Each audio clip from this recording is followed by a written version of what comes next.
Phoenix Down Radio is on the air. With your hosts, Klauss Nightbringer, Seyrr Kimono, Chille, and Luna Vox.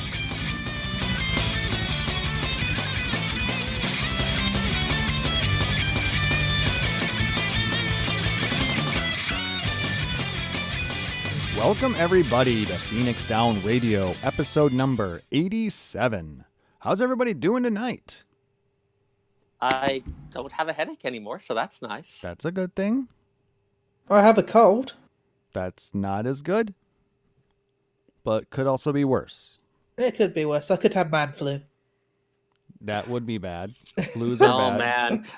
Oh man, it was the most interesting thing. I was reading about this on like forums where people who are like transgender and are starting to go through the hormones replacements. They mentioned that like if they were transitioning to male from female, they started actually getting man flu. Wow. They're like, oh my god, why are colds hitting me so hard now? So there might actually be a biological basis for this. Do you want to know, in England, you have some cold medicine that it's branded man flu cure. Lovely. That's brilliant. All right. So what's everybody been up to the past 2 weeks? I got my Orban Monastery clear and stayed for pretty much the entire time. So you liked it, huh? Oh my god, so many feels, so many feels. And we will be talking about those feels later on in the show, because just as a heads up for everybody, this is a patch 4.5 Spoilercast. So if you have not finished everything and don't want to be spoiled, what the hell are you doing listening to this?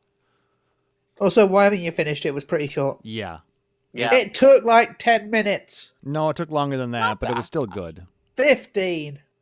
17. I will go with 17. I mean, if you paid attention to the story, 20.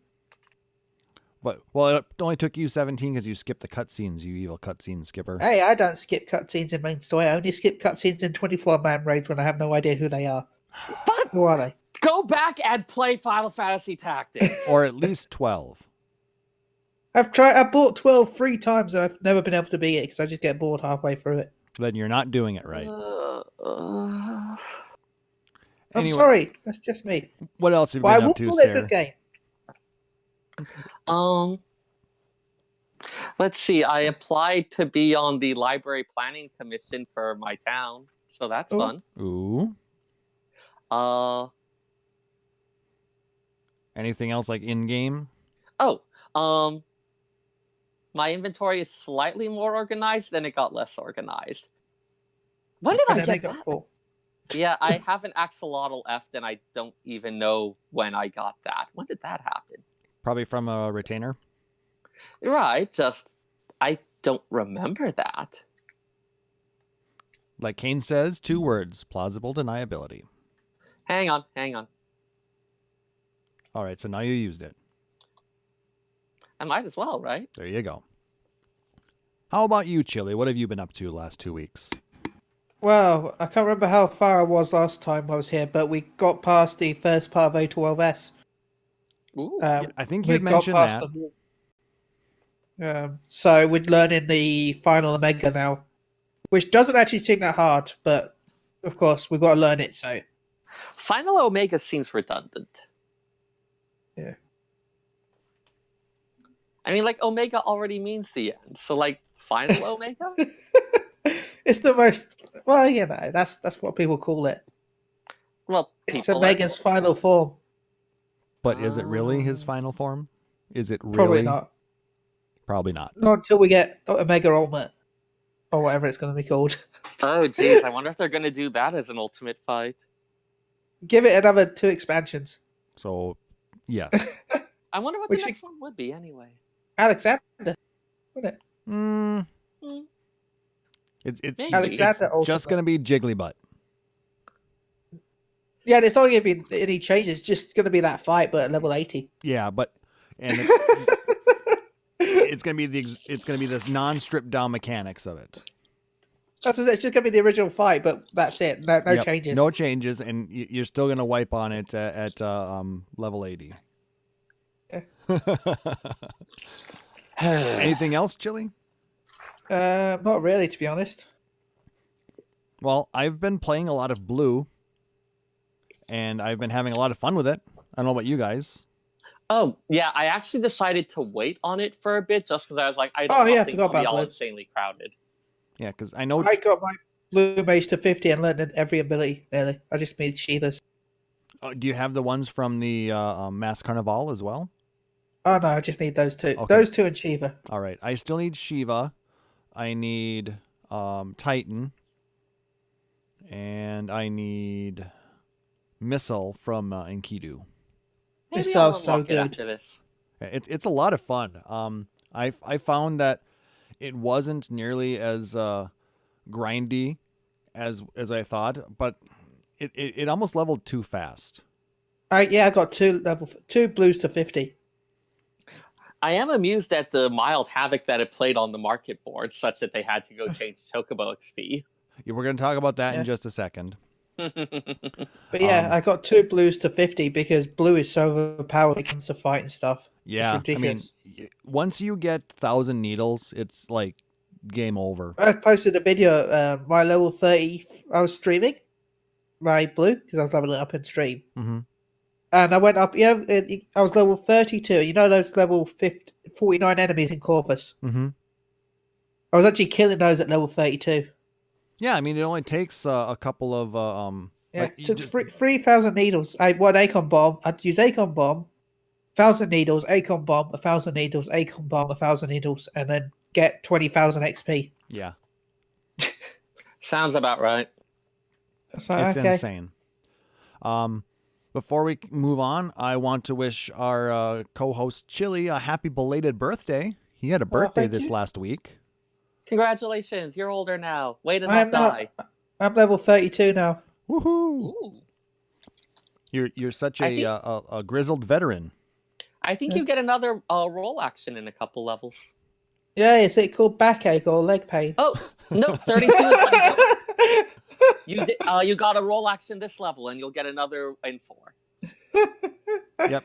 You learned tax evasion. I don't know. Oh, that one has significant downside if it fails. Yes. Yeah. You need a really high charisma stat for that to get a good roll. And I also wanted to mention that we just created a new event for the upcoming Distant Worlds concert here in Minneapolis. We are going to be hosting a pre-show meetup before the Distant World concert on March 1st at the Rock Bottom Brewery in Minneapolis, starting at 6 p.m. So we invite you guys to come and join us, have a few drinks, share a few laughs, and hang out with some fellow Final Fantasy fans. It should be a good time, and I know it's going to be an amazing concert. So if you're in the area, I'll be please right stop there. Do it. by. All right. So let's jump into that gaming community news. The latest thing that was announced was the Valentine's Day event. So January 31st, so just a couple of days away, until February 15th. This year's items include a Gigas Greatsword, which is going to be a dark weapon glamour, basically. Seyrr, you're going to love this. A Tonberry knife. Do you know there are something like 37 recipes where you pull out the secondary tool instead of the primary? Yep. I want to use my Tonberry knife more. And still, it's still something you'll be able to use. Well, yes. Oh, no, that's getting glamored immediately and it's never coming off. Not only is it an adorable Ton Buddy thing, it's a proper Santoku. Yes. Like, it's a good knife. It's the type of knife we should have had as culinarians. I have so many opinions about It's this. not actually a Santoku. Is it not? It totally looks like one. It's a chef's knife. Isn't a Santoku a chef's knife? It's Yeah, a, the We'll find out Santoku because Talus is in the chat. I will tell thought it us. looked more like a standard blade versus a Santoku. Talus says no. It says a shorter. Shanteco is a shorter blade. Yeah. Oh, yeah. And I'm seeing also the it's- curve is at the top instead of at the... Okay. Yeah. With a Santoku, the curve is on top side of the blade, and the bottom is more flat. It actually has a more flat bottom, similar to a cleaver, so it's a very multi-purpose style knife. Okay. I Well, have we're getting both. a proper chef's knife Yeah, at any rate. I'm just nodding. I want some, but I do not have any. Until I actually have my own place, I do not want to get knives that other people would be taking care of. Somebody because I do mark not it on a trust anyone calendar. else. I actually knew something Seyrr didn't. I don't claim to know everything. I claim to Don't be worry, good get at to know. research. That happens like twice a year. It's fine. Yeah, so. All right. The blood moon must have brought it upon us. We're also going to be getting a lobster platter, a cake pairing, and a stuffed Valentine-themed stuffed mammoth doll. Why did I put stuffed in there twice? And it, by the way, from what I noticed from the She Heals I Tank podcast last night, At Twitch. it looks like the mammoth can be dyed. Very nice. There's a little icon, which is rare because most plushies can't be dyed. That's true. Nice. So it's good. Oh man, rainbow mammoth thing. Yeah, you can have Also, all the mammoths. That Valentine cake pairing. The pairing is with a nice glass of wine, so you have a very pretty dessert set there. Yes. I still find it weird that you get pizza with lobster, though. They even lampshade it in the item description. Comes complete with a heart-shaped pizza, for reasons. Because stuff. I thought that was, what was going to happen afterwards, for reasons. Oh, this and that. All right. They also. But yeah, but no. Before we go on, Yeah. it's like a knife, and what was it? I'll love you forever and ever. Oh man, we are so gonna go yandere with this year's awards. Maybe you are. You'll be mine forever and I am a ever. little curious as to why we have these various monster things. Are we going to be helping monsters find love? I really hope so. That'll be the best. Because it says not only couples can fall in love, so it could be something to do with, like. It's definitely going to be an interesting quest line this year, especially when you look at the artwork for it. Yes, That's the best artwork. Love and affection. It's not just for couples. Yeah. Aww. I think it's going to be monster related. I hope we get like some weird pairing. Like, I want to have a Namazu date. Something. Ton buddy date, please. Yeah, Namazu and a Tombury. There we go. All right. I need to find the person who does the Namazu commissions and have them draw a Namazu-fied Tunberry. Yeah. Namaberry. I need this to be a thing. I did not realize I could need something so much. Yes. Yes. Tonzu. Everyone's yes. Wasoi stab. Oh. All right. Moving on. Anyways. Moving on. Yeah. Probably for the best. The schedule of events for the Paris FanFest has also been announced. I'm going to go ahead and link that in the Twitch chat. It will also be in the show notes for those of you listening on the podcast. Of note, the keynote is going to be Saturday, February 2nd at 1 a.m. Pacific time. That's 10 a.m. local time if you're actually attending FanFest. 9 a.m. for Chille. 9. Oh yeah, 10 for them, 9 for me here. Yes. See, I paid attention. I don't, because it's France. I mean, I know. And producer Live Letter 49 will be Sunday at 1 a.m. So just wanted to get your thoughts on what you guys think is going to be revealed at those two events. I think we all know what's going to be revealed. Bunny race. Well, they'd already revealed that was. Well, no, they didn't reveal it, did they? They just teased it. Yeah, it was teased. It was not actually revealed. I'm guessing we're going to get one of the new jobs. Probably soldier / Yeah, we'll get whatever soldier. We'll get soldier, and we'll get tease for dancer. So you think the tease will be dancer? The reveal is going to be the gunblade job, which we're assuming is the soldier job. I would expect them to keep one under wraps until Japan. Yeah, I'm going to go out on a limb and say that they're gonna actually announce the Vieira, but they're also going to announce the a subspecies, and they're going to say they get Fiol as well. Similar to the way you've got like Duskwhite and The different types of Elizin, the different types of. Oh, they'll go a Makote. bit into the sub races to Sub-race. get the chance to fill out the. Yeah, we're not going to get a dancer reveal. We'll just get a dancer tease. Like they'll extend the teaser trailer and there'll be someone dancing or something. I mean, with the stuff for Stormblood, did they tease a second job once they did the first one, or did they hold on? Yes. Yeah, there was a tease for a second job. Every expansion's job to tease the second job for the next FanFest, and then they announce it at that fan. They don't. Yeah, because actually remember reveal Yoshida wore anything, a Spider-Man t-shirt. Yeah, a shirt? which was Samurai.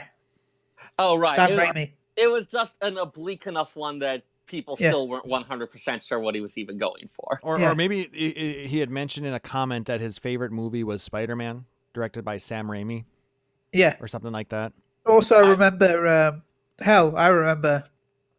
the Machinist tease where it was like, my favorite was the one with the golden gun. Oh, he was wearing a 007 shirt. Yeah. But I do remember there were some where it was like vague enough that there were people weren't really quite sure what it was. And I would expect that if they're going to do that, they'd at least try to keep it really, really vague, because they do want to have some kind of shocking reveal for the last. They don't want like all the stuff to be known by that point. You don't think they weren't vague with Gunblade this time, so that's why I'll be surprised if it's not vague. You don't think it's going to be Gunblade? It was literally Thancred with a gun sword. So. Though I mean, it snuck by really fast. Though, if he didn't mention it, you wouldn't have gone back to look at it. Yeah. A few people did catch it on the first tries. Like I did. What? But when I saw it, I totally thought that it was the machinist weapon, Blue Steel, which is the level 41 one that you get at Stone Vigil. Not this a leveled also up led me to version. wonder Magnum. Yeah, like obvious chance for a Zoolander reference. Koji, get on that. Though I'm calling it now that the collector edition will be revealed at FanFest. Yeah, I was just going to make a comment that you don't think it's going to be shocking enough that they're going to announce it's going to be $250 this time. Oh God, I hope not. But I'm going to call it now that one of the collector's edition bonuses will be Skull's Gunblade. Yeah. Like as a weapon, or like a full size one that you can stash? Yeah, like a full size one. You know, that's what you get with your collector's edition. They have to bump it to $500 for that, though. Yeah, and it's going to be like $50 to ship it. Yeah. And you have to make sure you're not on any lists. Well, to be fair, the Gunblades, they didn't really shoot bullets, did they? Depends on which thing. Like Garlane Gunblades totally shoot bullets. No, I'm talking about 8. Those ones, the claimed thing was that, what was it? That pulling the trigger set off an explosive cartridge, which would cause the blade to vibrate. So it was like a vibro sword kind of thing. It was a vibrator. Oh my. I do not want to know what goes on in your bedroom, Chille. The ultimate weapon is Hitachi. Oh. But no, I expect if Gunblade is the job, because we're saying that it is, but we still, but I expect schools much like we had the chicken knife and the wind-up Barts for the when Red Mage came out. Yeah. So what are we going to get for the mount then? See, I'm going to say Ragnarok, but I also want to say, in my heart, there is only one mount I want from 8, really. Balam Garden. No.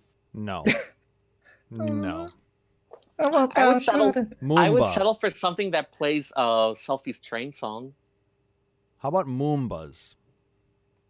Ooh, maybe Moomba is a minion. That would be a cool minion. No, because I want him to be the playable race. I want to play as Moombas. I feel like that doesn't work for a variety of reasons. I like Talas in chat. I want Quistis as a mount, to be honest. Who doesn't? Quistis was best girl. There is no way you could tame her. Quistis was best girl. Quistis was goddamn amazing. But there's no way you're going to tame her enough to be a mount. One withering glare from her, and it's all over. Please don't get off on that. Too late. I promise nothing.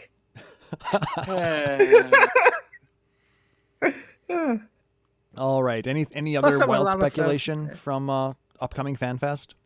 Well, if you want all my, the raid will be announced and teased with a picture. You will like they'll name the 8-man raid, but you won't actually see anything about it. It'll just be like 8-man raid is whatever. Oh, kind of like how Picture they of, announced like, Omega. Yeah. There'll be some dungeons. The first 3 dungeons will probably have like screenshots. Like Ooh. the first start dungeons. Silverwolf had an interesting idea. Ultimicia's Yeah. Castle. Huh. Oh, that'd be cool.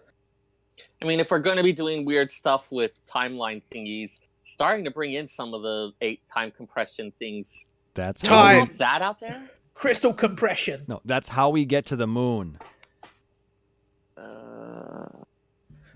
No. But anyway, dungeons. I expect the dungeons to be teased. Possibly showing off some of the areas, maybe like the forest with the dwarves. Because remember, we'll get dwarves. Maybe get a little more info on like that one we saw before with what looked like that wave frozen in, just like in mid crash. Yeah. So I expect a few things like that, and yeah, that's it. How about for the live letter?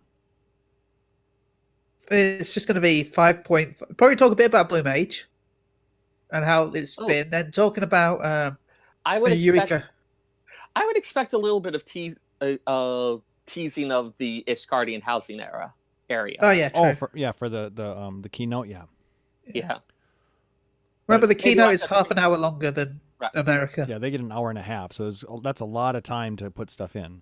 Yeah, maybe just like a couple screenshots or like running around in a development build just to be like, here's a general idea of what it looks like. Like they did with Ralga's Reach when they ran around Ralga's Reach before it's finished. All right, so I'm assuming in the live letter they're going to show off Hydatos. Yeah. We'll probably see more about this open world dungeon. Yeah, that'll probably be the meat of the live letter, I think. We haven't had one of those since Spoche. I still like saying Spoche. Gesundheit. Spoche. That The dungeon loot is is It's a hard hard to funny to word get. to say. Hey, mine fits with the meter, thank you. I spent way too long composing lyrics from that back in 1.0. Anything else? Nothing else comes to mind as definitely expected to happen. And I am expecting there's at least one thing that afterwards I will be like, I never would have seen that coming. I'm hoping we get a few of those. Also, remember the they might tease Diadem. Oh, the changes that they might be coming for Diadem? Because remember, they're bringing back Diadem for 5.0. So The mention of Diadem is that we're shutting it down. well, no, they would be saying they're bringing it back for 5.0 if they're shutting it down. They said there are going to be changes made. Yeah. The change is they're shutting it down. Yeah, I don't think they're going to do that. We'll see. The change is that now all the relic weapons are from Diadem. Please go be excited. Yeah, it has to be the emergency mission. And also, you actually have to do stuff with it. See, the problem with emergency mission is people just sat around waiting for it. If you had to actually do stuff with it, then it wouldn't be too bad. All right, let's go ahead and continue on. Speaking of 4.5, the latest hot fixes that we got this week brought us some interesting changes. Starting with the enemy skill Eruption can now be learned from Ifrit normal mode, and I was able to get it in, I think, 10 runs. Nice. I just did hard mode. It wasn't hard. But I guess you can solo it at, because it's just a level 20 trial. Yeah. Mind Blast and Glower are now 100% learn rates, which That's is good. nice. I wonder why that is. Because they're dungeon runs. Because you Oh. need them for they're the job required, quest. yes. Got it. That makes sense. Well, wasn't there? Isn't 1,000 Needles also a job quest? Yes. Yeah. I think so. But people seem to get that one really early, and for obvious Oh, reason. yeah. Yeah, that Get should be like, 1,000 Needles first. well, if you have some good friends, be happy to help you learn it. So, It does seem to be the most broken one. yep. On PS4, the server backup function will now display a loading icon and message when the recovery data list is displayed. So I'm assuming that there was an issue with that. And then this is probably the most surprising bit that came from the hotfix. If you guys recall, Chocobo companions get more experience if you level them up while on Blue Mage. Which was the best.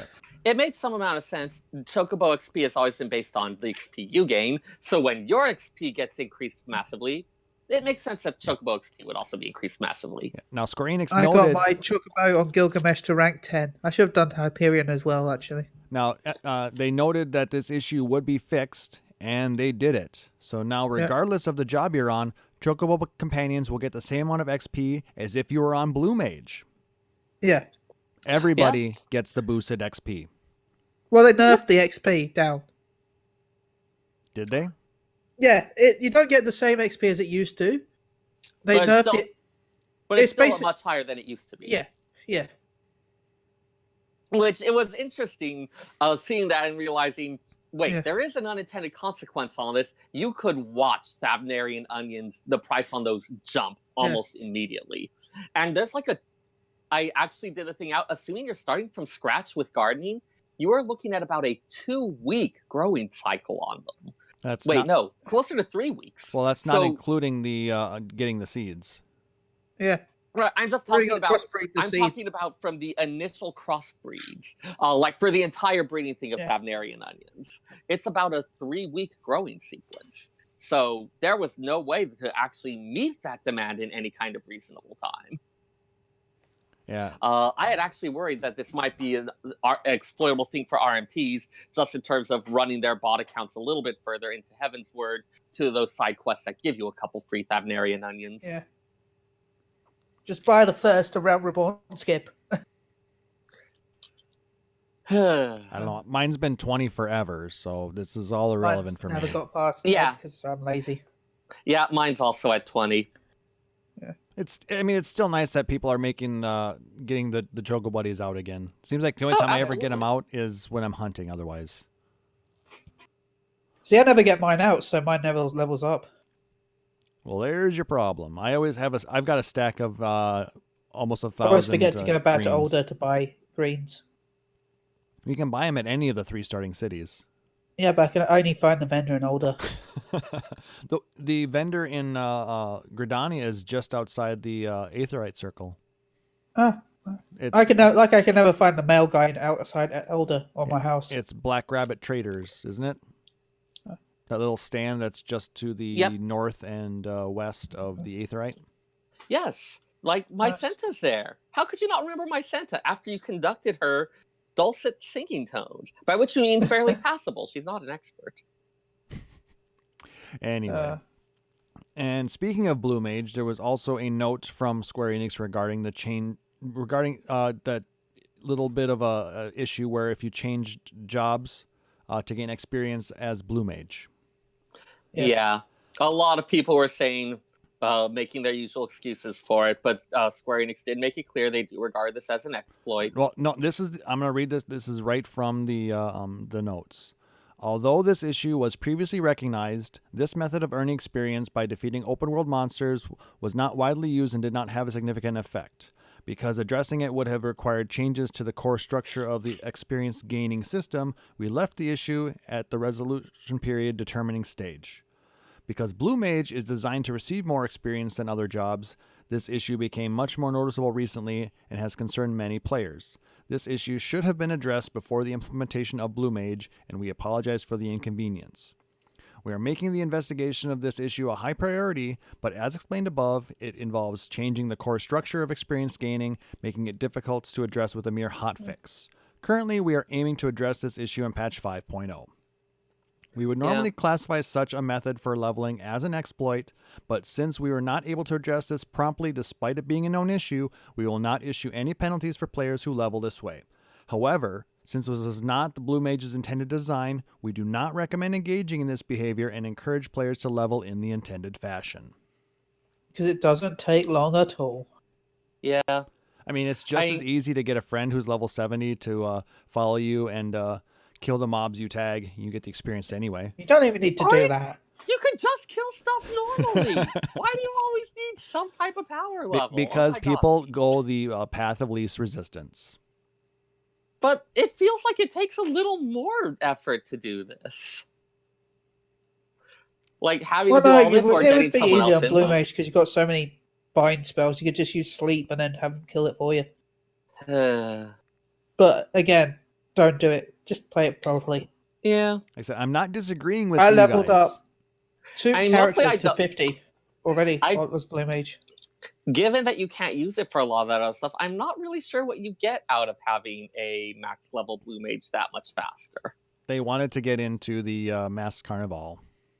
And they won't be able to do anything in the Masked Carnival because they'll have no abilities. So Like, what is the rush? just level up properly. It's if you how level people up are. properly, you'll actually have your abilities and you'll actually be able to do Masked Carnival. Otherwise, you're fucked. Yeah, plus you'll have an idea of how stuff actually plays. Yeah. Come on, guys. Because You people know, novice like saying, "Oh, there's no combos." I'm like, really? You not play Blue Mage? There's logic combos? doesn't work in this instance, guys. You know this. Yeah. Oh. At any rate, it sounds like pretty much this was a thing that had been known for a while, but because experience gain in the overworld was such a relatively small thing, it was always considered a lower priority. And now that it's something where it's like, hey, it's actually having a bigger one, it's like, oh geez, now we actually do need to have it fixed. Yeah. They could have made the whole thing by not giving Blue Mages so much experience, but... No, they specifically wanted that to be a thing because of the fact that Blue Mages can't go out and... Plus, the whole point of Blue Mage is to have fun, so if they don't want you to be grinding too much. Yeah. Yeah. I suppose. I mean, it's just trying to find that right balance, you know. Maybe if they had reduced it a little bit, who knows? It wouldn't have been that much different. Anyway, like I said, I enjoyed leveling Blue Mage, and I hope everybody else is enjoying it as well. I'm I looking leveled forward it to it. 50 twice, so... All right. And if you tuned in to the Duty Commenced yesterday, you may have heard the news that community rep Shannon Matthews, a.k.a. Akmorn, happy birthday! Or Lux Ferris, will be stepping down from her role on the community team to pursue a new adventure. I know personally I want to thank her for her support of the community and for being a guest on the show when she first joined the community team. That was a lot of fun having her and Aya on our first anniversary show. Oh man, I wonder if we could get her on again. We'll see. I don't necessarily want to bother her since she's moving from West Coast to East Coast. I know. I mean, we can ask and see if she does happen to have free time when she gets settled in. At least put it on her radar. Yes, it would be nice I'll to totally ask her. Yeah, and she's not going to quit the game. She's still going to be in the game, but she's no longer going to be working with Square Enix in this role. So, but I know I mean, quite frankly, it seems easier to enjoy this game if you don't have to worry about managing the community. Not just that, but she guys aren't awesome, but imagine how annoying it is when she has to talk to people like us, and then has well, oh my god, imagine what's happening in Shadowbringers. Imagine if this will happen, and she's like, God, say a word. Yeah. I want to say words to respond to this person, but I can't say anything. That's a thing one could speculate on. Next topic. Please look forward to it. Yeah, I want to say something. I don't know that she even gets to say that. No, Yoshibi's like, no, that's my word. Go away. That's what happened. She ended up getting fired because she said that too many times. Just kidding. Nah. What happened was she went up to Yoshi and wished him happy birthday. And he was confused. That's why I hate canon. It's kind of funny because her birthday actually is very soon. So we'll have to make sure to actually wish her a happy birthday on February 6th. I feel like we should wish her a happy birthday on every day except her birthday. Oh, that's just cruel. No, then we go wish her happy Christmas. What about like Yom Kippur? Yom Kippur's good. Happy Kwanzaa Day. I think Kwanzaa's several days. Her birthday's several days, so... Yeah. Happy New Year! But regardless, we all want to wish her the best in her future endeavors. She's sweet. Yes. All right. Now, the Gacha Roundup. I don't know if Seyrr has a lot of stuff to talk about with the other games, but Defu had a massive live letter yesterday. Yeah, they dropped a ton on us. Why don't you go ahead and talk all about that? Sure. So starting on the 30th, so in just about 3 or 4 days, they're going to be having their first anniversary celebration. That's going to include, among other things, anniversary login bonuses, 4 weeks worth of 7-day login bonuses, which will include armor tokens, draw tickets, power tokens, which are the currency used to purchase 15 and 35 weapons of choice.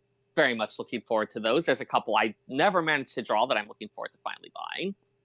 They're going to have daily anniversary missions where you can earn shards, crystals, clusters, high shards, and gems every day. The high shards, that's going to be really nice. The first meet bonus, the one that they give everyone where to start out, where each time you meet a new player up to 20 times in total, you get gems. They're going to be resetting that, so you'll be able to earn another 4,000 gems through the multiplayer battles. They'll be doing a cycle quest rewards doubled, and the daily mission rewards will be tripled for the duration of the event. Holy crap. Yeah. A batch of multiplayer stickers based on the Dissidia NT models. Istola's makes a comment about something being farcical, so I'm expecting a lot of shade throwing with that. You're farcical. They'll be having some special gem sales, including a limited time one for the Final Fantasy I Warrior of Light, his fledgling warrior costume, which makes him look like the traditional red armored warrior from Final Fantasy I.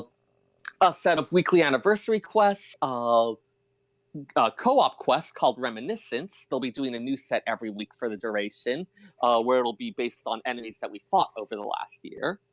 A set of special anniversary relic draws, one each week featuring 35 and 15 CP weapons, and 2 event draws, each featuring a new X weapon.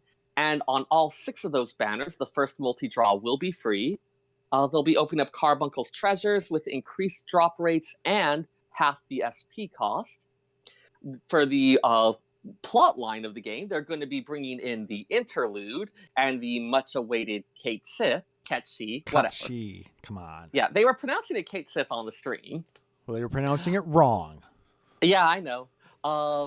They also, everyone, we did get the co-op challenge rewards, so we're getting plenty of draw tickets, armor tokens, and gems. And then the special announcement, Global is getting, not exclusive, but we are actually getting it before Japan. In February, we will be getting Beatrix from Final Fantasy IX as a new character. I know lots of people love Beatrix, even with all the genocides she did. Don't really know anything about her kit yet. This is one of those times where we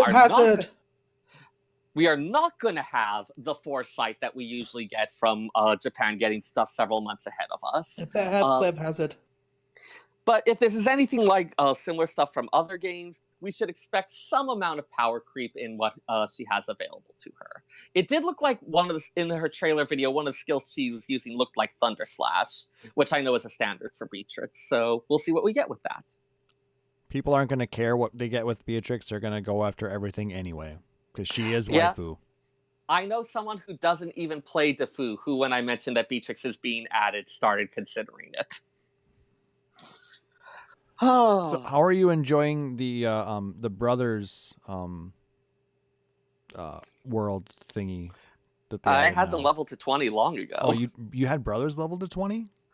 Every single summon when they first brought out the World of Illusions, the limited time one, I ran that nonsense until they were capped. Oh, did they have it for Pandemonium too?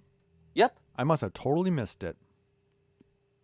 Yeah, no, that is one that I tend to be very diligent about because I want those boosted effects from the summons. Yeah, I know I did it for when they released Bahamut, but I must have missed it for the other two for some reason. Yeah. On the other gachas, for the most part, there's not too much exciting, so I'm happy to go ahead and just give them a miss this week. But I do want to mention, for Record Keeper, it was just confirmed that a lot of people may remember the Kingdom Hearts event that we had a while back, where Global and Japan got the event at the same time. And so we got some absurd power creep as a result of it, because we got stuff that was current for Japan. They've just announced an upcoming event in celebrating Kingdom Hearts 3, where they're going to be having another simultaneous Global and Japan release. We're expecting that this is going to be Global's first chance to get those awakening arcane soul breaks. Should be good and obscenely powerful. What is so this? Definitely looking forward to that. What is this Kingdom Hearts 3 that you mentioned? So remember how I have that fanfic where Sora and Riku kiss all the time? It's not that. Oh. Apparently mine infringes on their copyright. And then that's where the cease and desist came in? I don't want to talk about it.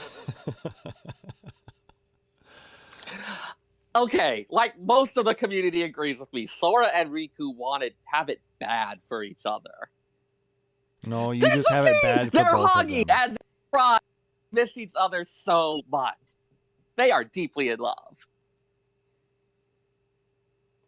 Chat, back me up here. Crickets. Anyway, you don't want too much dead air. You people are the worst. All right, so we're going to throw out the spoiler warning again, guys, just in case you have not finished main storyline, Four Lords, or the Return to Ivalice quest lines yet. We will be talking about the storylines on that, so you have been warned. So let's go ahead and start with the main storyline. Let's tart up the main storyline. Everyone wear bikinis when you do it. People do already. What are you talking about? Yeah. No, I still have that picture a friend of mine sent where he was like that last scene at the end of the 2.0 MSQ where it has you floating in front of the crystal before you charge La Habrea. Him doing that in a pumpkin head and bikini. Okay, then. Final Fantasy XIV is a very serious game. So serious. So anyways. You want to get us started on the main storyline since you so diligently worked on that for me? Sure. So a little bit of a shorter one this time since we're building up to the Shadowbringers lead-in and did have it split into two pieces. We start with soul searching, Kryle's using Matoya's crystal eye to trace the ether of the comatose scions, much like when we were looking for Y'shtola previously, after she had used that forbidden magic and was lost somewhere in the live stream. Now this time, the thread that Kryle's tracing seems to end abruptly, just cuts off without a trace, which she is at an utter loss to explain. Matoya does point out that the scions' bodies are not decaying, so the souls do still exist, but it is a complete mystery where they could be. With that avenue having reached a dead end, we receive word that a group of Garlean soldiers has defected to Ala Mhigo, and we arrive there to see Maxima, the Garlean who we originally met during Asahi's diplomatic mission. I like Maxima. He's defected from Garlemald along with a number of his Popularis colleagues, and he tells us about the attack in the burn and the meeting with Shadowhunter, explaining that Alphino has chosen to accompany Shadowhunter in order to investigate the Ascian. Maxima also fills us in on the current state of the Garlean Empire, including tales of rebel armies being destroyed in a single night and a Garlean force marching towards Ala Mhigo. Now, the Ala Mhigan defenses are still nowhere near ready to repel an invasion, so an immediate request is sent to the Eorzean Alliance for reinforcements. And they also decide to make plans to try to negotiate with the Garlean commander as a way of buying time. With all this in motion, we prepare to leave for Doma to appraise Hien of these events. But before we can go, that strange voice that's been warning us of impending doom strikes again. It does eventually subside with no apparent effects on us or Alice. Once we arrive in Doma, we get to see the beginning of Hien's own alliance with representatives from throughout Othar. Hien informs us that the Allagan energy barrier in the burn that we were preparing last time is about to be tested and invites us to attend.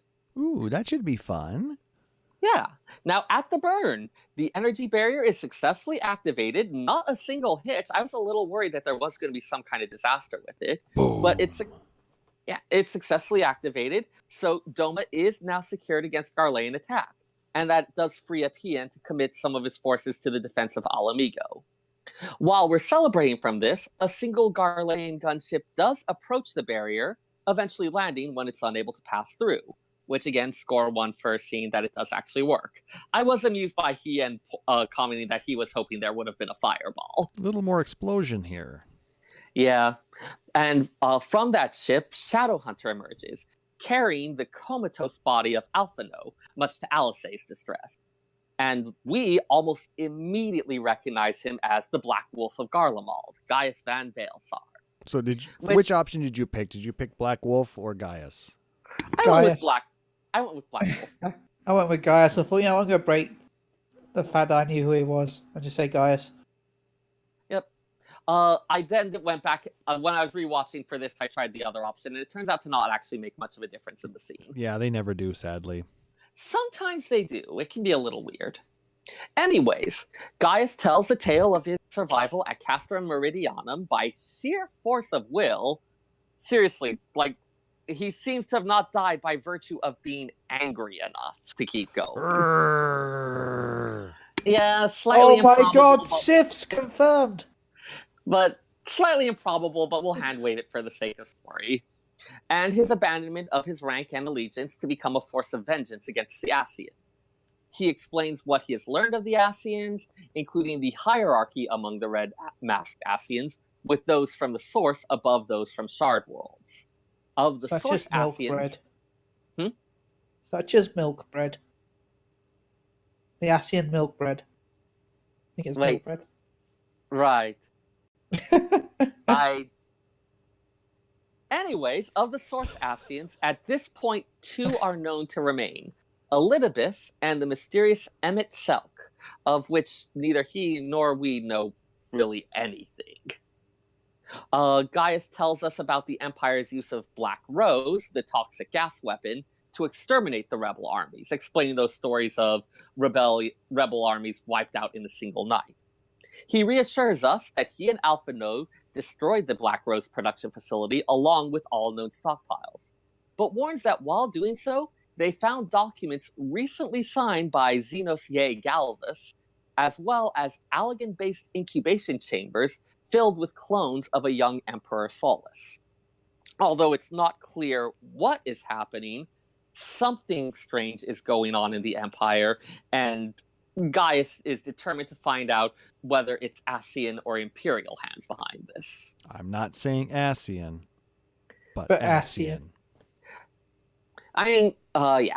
We do also see an interlude at the Black Rose chemical plant, where an engineer informs Emperor Varys that a new plant is already under construction, and will have Black Rose ready for the Alamegan offensive. Solus also makes an appearance and makes a number of cryptic remarks about the nature of Black Rose and the surge of light ether in the source, the clone bodies provided to him by Varys, and how Solus and Varys will work together to fulfill his ambitions. Lots of interesting stuff in there. I know a number of remarks, the lore mongers were actually going through what the lines were in all of the languages, just because sometimes you get extra little bits of data from that. Each language often presents stuff with slightly different characterization or in different ways, so sometimes we can pull some clues out of that, but we're still at a little bit of a loss on some of this. Now, back on our side, advanced Doman forces begin to arrive in Alamigo as we make our way to the Alliance headquarters at the region's northeastern border. The leaders of the Eorzean Alliance prepare for a parley with Emperor Varys, who has taken the field to lead the Garlean troops, hoping that at the very least they're going to be able to buy a little more time for their forces to prepare. At that parley, the Alliance leaders attempt to find common ground with the Emperor, but he swiftly rebukes their attempts and counters every argument that they make. The talks are moments away from devolving into full-on combat when Alice calls for calm, asking everyone to take a moment and cool their tempers in the name of preserving their chance at peace. She really stepped up in that scene, didn't she? I was a little touched when she said that she just tried to imagine what Alphino would do. Like, she's definitely doing something she doesn't feel suited for, but she also recognizes herself as the only option available, even if it's not a great one. Now, in that interlude, did you go around and talk to everybody? Oh, yeah. I always talk to everyone. I think you have to, don't you? You have to talk to some of them, but you can pretty much any time there's something indicating this is the next person to talk to, I will talk to every single person before that. every other person. Every time. Yeah, because there was a lot of interesting comments that were made there, and how the Warrior of Light actually feels useful in this part. I mean, we're actually, cheering them on and, giving them advice. And it's like, wow, they're relying on us at this point. We're doing something. Instead of just, going and gathering mustard and wine and cheese and things like that. Hey, I enjoyed that quest. That was my favorite quest to see. Getting that expensive bottle of wine.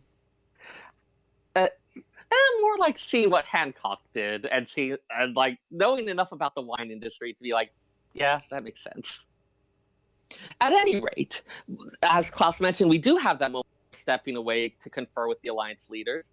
And one of the things that comes from that is deciding to take a little bit of a different approach. All along, we've been trying to give the Empire reasons for why they should change their course of action.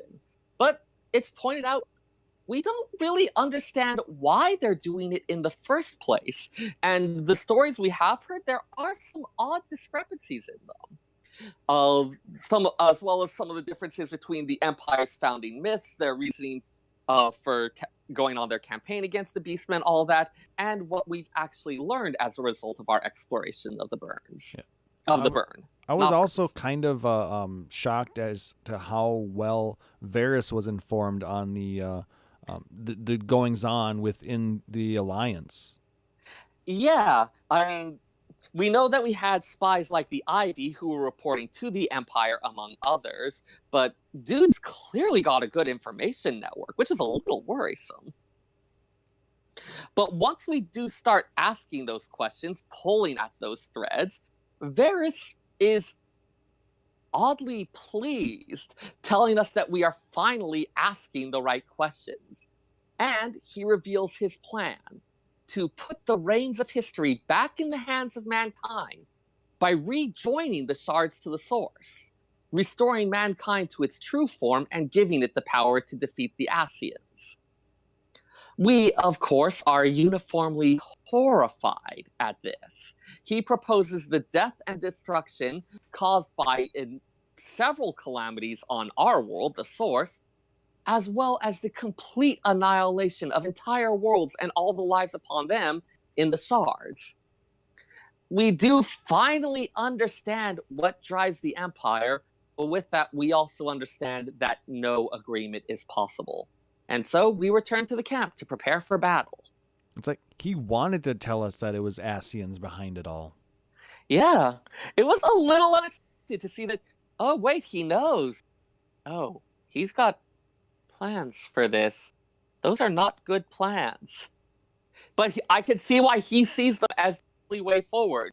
Seeing what the Ascians have wrought, seeing just how much control they have. Seeing as like, this is our hope for taking it back.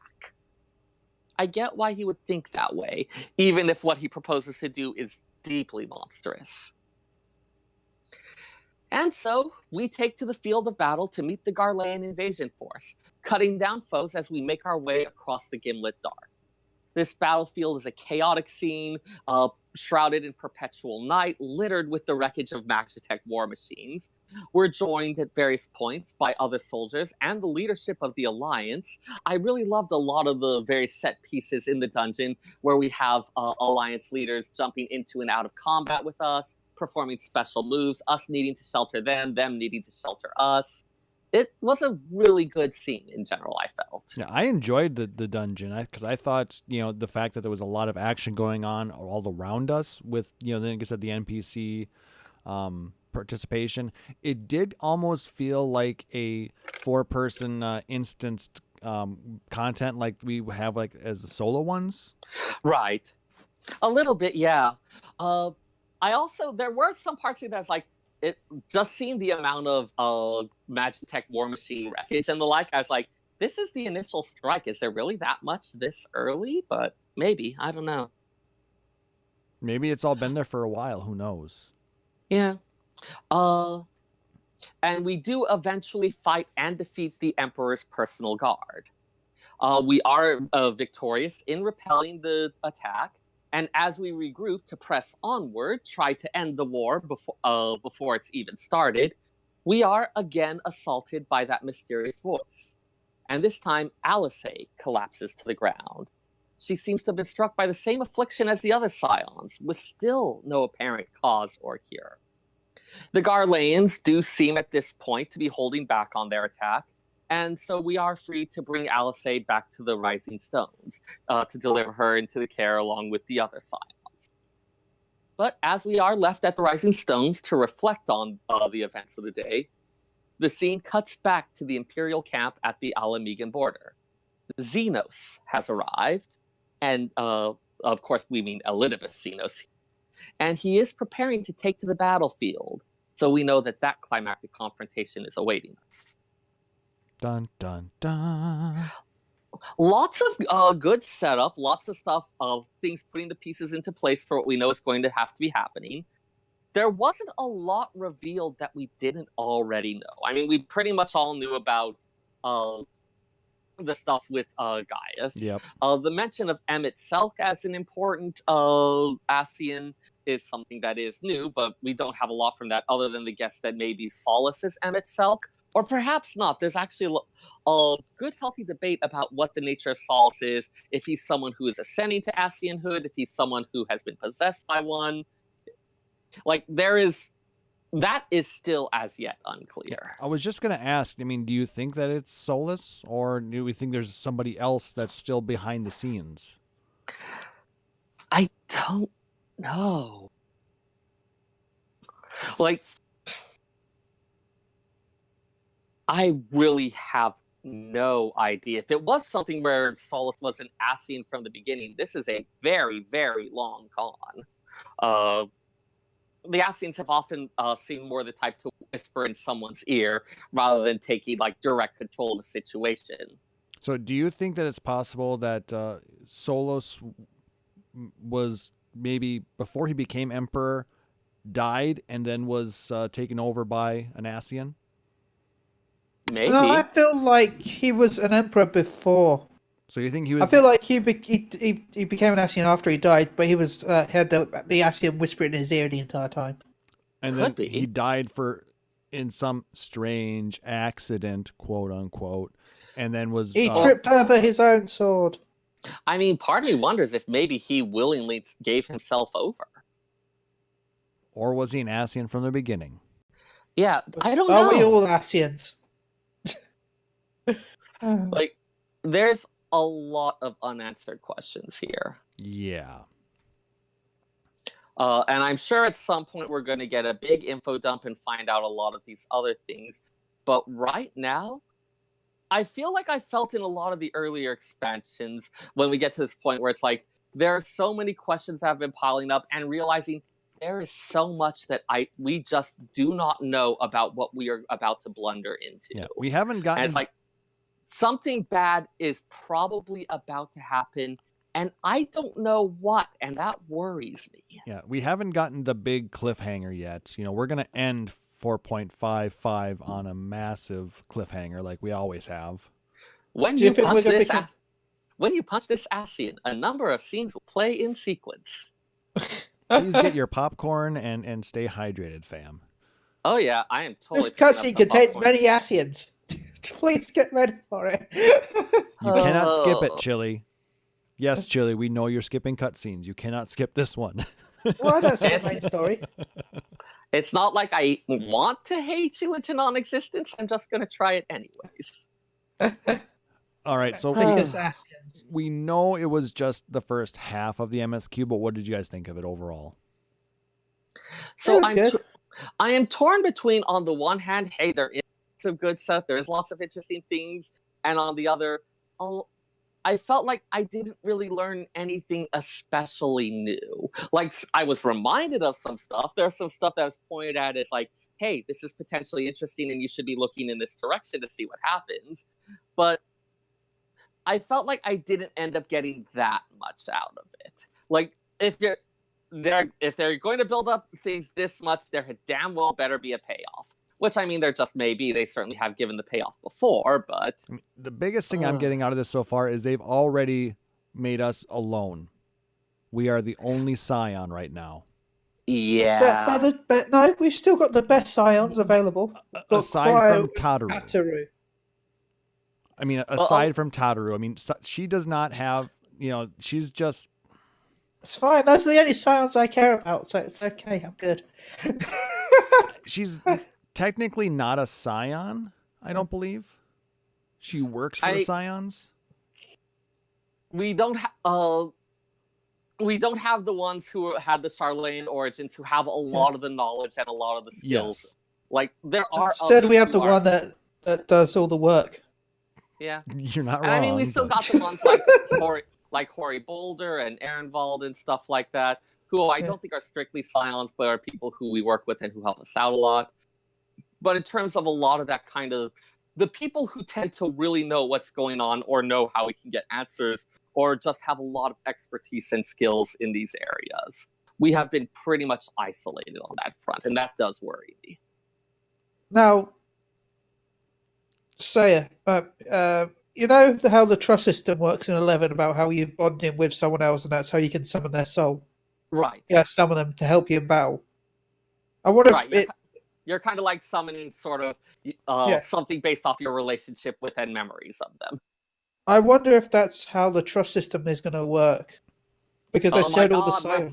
We're pulling their souls into the future to help us. No, not like that, but when we somehow bring them back, it messes with our Aether, and that way we're able to summon part of them as a help. Maybe. The FF11 it's not them, but is them. The FF11 one, I spent a lot of time looking at that system, so I could tell you it had... Usually for a fair number of the people, you have to have completed some missions or quests or like, such that you have some experiences with them. And then they would often make comments during the process about other things you had done together, like other quests that you had done that might have involved them, other related things to that. And from all of that comes this trust form, this thing that's like kind of comprised of your memories with them, the times that you shared together. You can use that to summon kind of this other version of them. That's what I'm trying to make it like. Sometimes you summon them in front of them, and they make remarks about that. That's what I'm trying to make it not exactly the same, but like the idea, using some of the idea of it. Like maybe it's using the echo to bring them out. Because so far it's the people that have been taken that we've seen that we can use as trusts.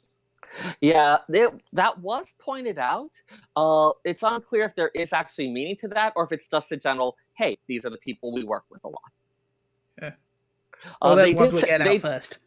Yeah, they did say that the trust system is the mechanics, like the story stuff behind it, is going to be a little different from how it worked in 11.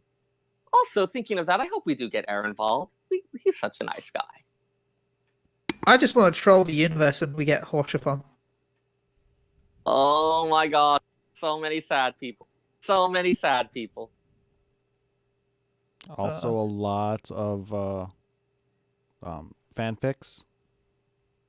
Oh boy.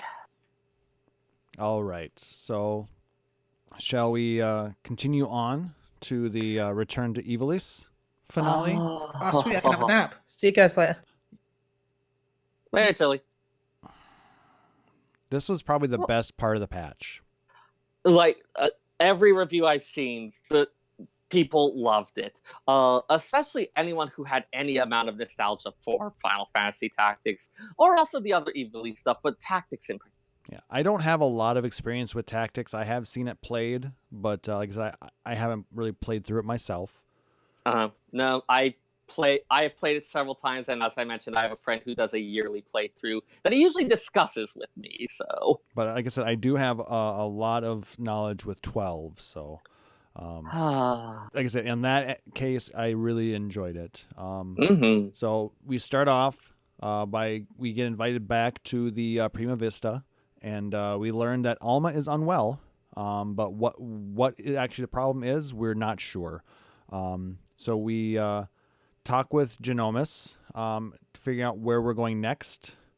And the newest findings are the Aurasites are creations of an otherworldly being sealed beneath the Orban Monastery, an ancient sanctuary deep within the heart of the Damascan jungle. During his speech, Sid shows up to bring a device for Mikoto and says hi and says and leaves. He's just kind of, hi, bye. It was a little weird that he just kind of dropped in and left without that much comment. Yeah, but he maybe was busy with Nero. Who knows? Anyway, I ship it. Was the closet door locked? But the device is actually something that Mikoto had designed and had Sid build for her to try and protect Alma from the ethereal influence coming from the Odious, the little pendant. At that point, we're invited by Bwagi to... he asks us to go talk with these people to try and get information as to whether we can get into Orban Monastery or not, and he has an in with the general of the resistance in that area. And at that point, we are introduced to a set of legs that are attached. I mean, we really are introduced to a set of legs in that scene. Those are the legs that we were teased in the live letter, wasn't it? I have to say, I really wanted that to be a Vieira guy. I knew it was going to be Fran, but I wanted that to be a guy just for the reactions that would have gotten. Just for the lulz? Yeah. But yes, we're introduced to Fran. And Fran is, she is a Vieira, and the Vieira are known to be very private and not leave their homes. But in very few cases, they will venture out and try and set forth their own, with their own, what's the word I want here? Well, Fran is just Fran, and she's clearly found something worth leaving the jungle. She's very driven by this desire to help other people. And she is in charge of this resistance movement called Lente's Tears. And she agrees to help us to get into Orban Monastery if we can secure military aid from the Eorzean Alliance, as well as monetary aid from the East Aldenard Trading Company. Fun callback, by the way. Lente's Tear was an artifact in Final Fantasy XII that allowed the bearer to pass through barriers in Golmore Jungle. Yes. It was received from Vieira as thanks for rescuing another one of their tribe. Yes. So it's kind of nice that they get the callback there. Mm-hmm. Oh, there's tons of callbacks all throughout this. Mont Blanc is frightened and excited at the same time at the notion of aiding the Damascan resistance, which is kind of cool. So he tries so hard. He is little dork. Very much a tryhard. So we get back, and I love in the quest text how it specifically says how Mont Blanc made it back to the tiring room before you did is a mystery best left unsolved. Oh my gosh, we can teleport. We can do all this stuff. How do they always beat us there? Right. I just love that they specifically say that in this text quest. Better a lampshade than a bare bulb, but... So we basically tell them what Fran's demands are, and we do our best to try and get the involved parties to come and let us know if they're able to aid us. And we actually get told that to go join Hancock in a meeting with with himself, as well as a number of representatives from the Eorzean Alliance. And they are happily tell us that no, they can't do shit for us. I do also want to say I really liked in this scene that we just got on the link shell and talked to people. We just called around instead of having to visit everyone to check in. Yeah, but it was nice that they all came to Kugane to deliver the news, though. Yeah. That was kind of an interesting scene. And the fact that Fran was like, yeah, we expected this to happen, but the fact that she wanted to do it to basically prove to the princess that they can't just rely on all of that, and that they can't expect that to win, what she needs to have happen. Yeah, they're not going to make any progress just by asking these people for aid. They have to show that they can actually pull something out. Yeah, and it's going to help. Also, I believe this was our reference to a princess. Yes. Which we may have expected, but still. Yes. An unnamed princess. It's totally Ash. It's totally Ash. Absolutely. So, at that point, she agrees to help us, even though we basically failed at her demands. She knew that was going to happen, and she wanted that to happen. So, but because we did it, and everybody was forthright, and they were totally honest about it, she's like, okay, I'll still help you, because, well. Yeah. I mean, if she knew it was never going to happen, and she was using us to prove a point to the princess. And she's pretty unashamed about that. That, yes, this was a pointless errand, but it was needed to be done in order to actually show this to the leader of Lanceteers. Yes. And so it makes sense that she does go ahead and help us, because we did what she actually wanted, which was to make that point. Then we get this nice little twist. The device that Makoto had designed to help protect Alma actually ended up being the cause of her getting kidnapped. A portal opens from it, and she is sucked in. So we now have to go find her. And there's only one place that she can be. That would be Orban's monastery. The Golmore jungle. Yes. Also, a lot of the lore mongers and people who like lore in general were very happy with those scenes, in that Fran pulled out a map and started indicating points on it. Like, within under an hour, someone had grabbed that screenshot, the map from it, resized and fit stuff to join it onto the maps we already have. So we do have a bit more filled up of the Othardian map now. Oh, I love this community. It's like, we were given a good piece of info. We are making use of that. All right. It's at that point then we do actually get another echo-induced flashback. And we see, it flashes back to Ramza, the original Ramza's time frame. And we see a lot as to what happened to cause this this whole issue.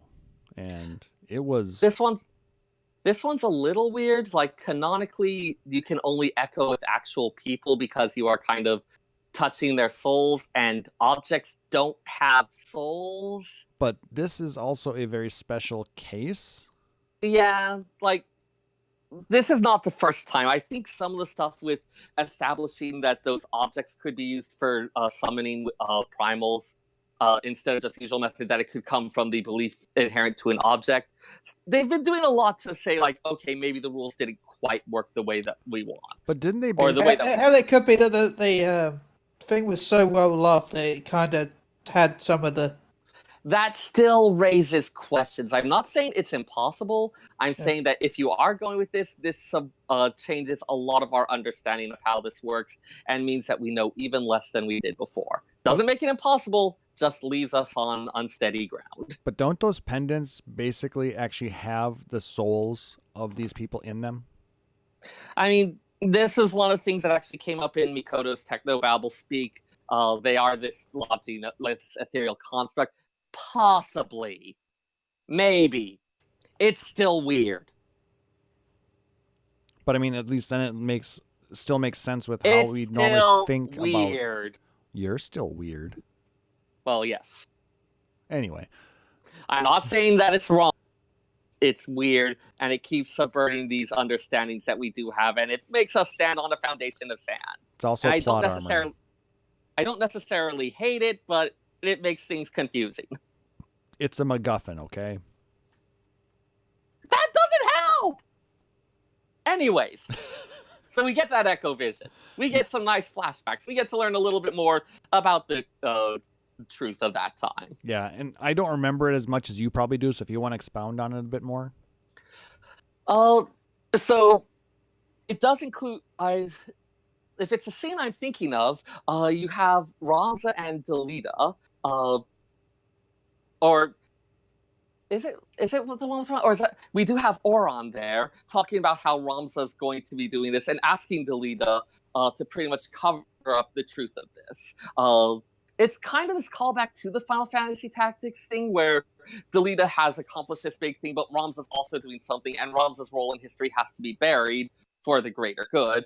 But this time we have Delita as a little bit more of a willing participant in it. We also have that apparently Oron got with Alma, so good for you, Oron. Get some. Oh my. I mean, like, she does little path things. She has child. Like, good for Oron. He got a raw deal in tactics. He tried to record the truth of what Ramza had done and got tortured by the church. This Oron got laid. Giggity. Anyways. All right, so it's at that point we get access to the dungeon, and oh my god, what a dungeon. The raid, excuse me. So much fan service, the good kind.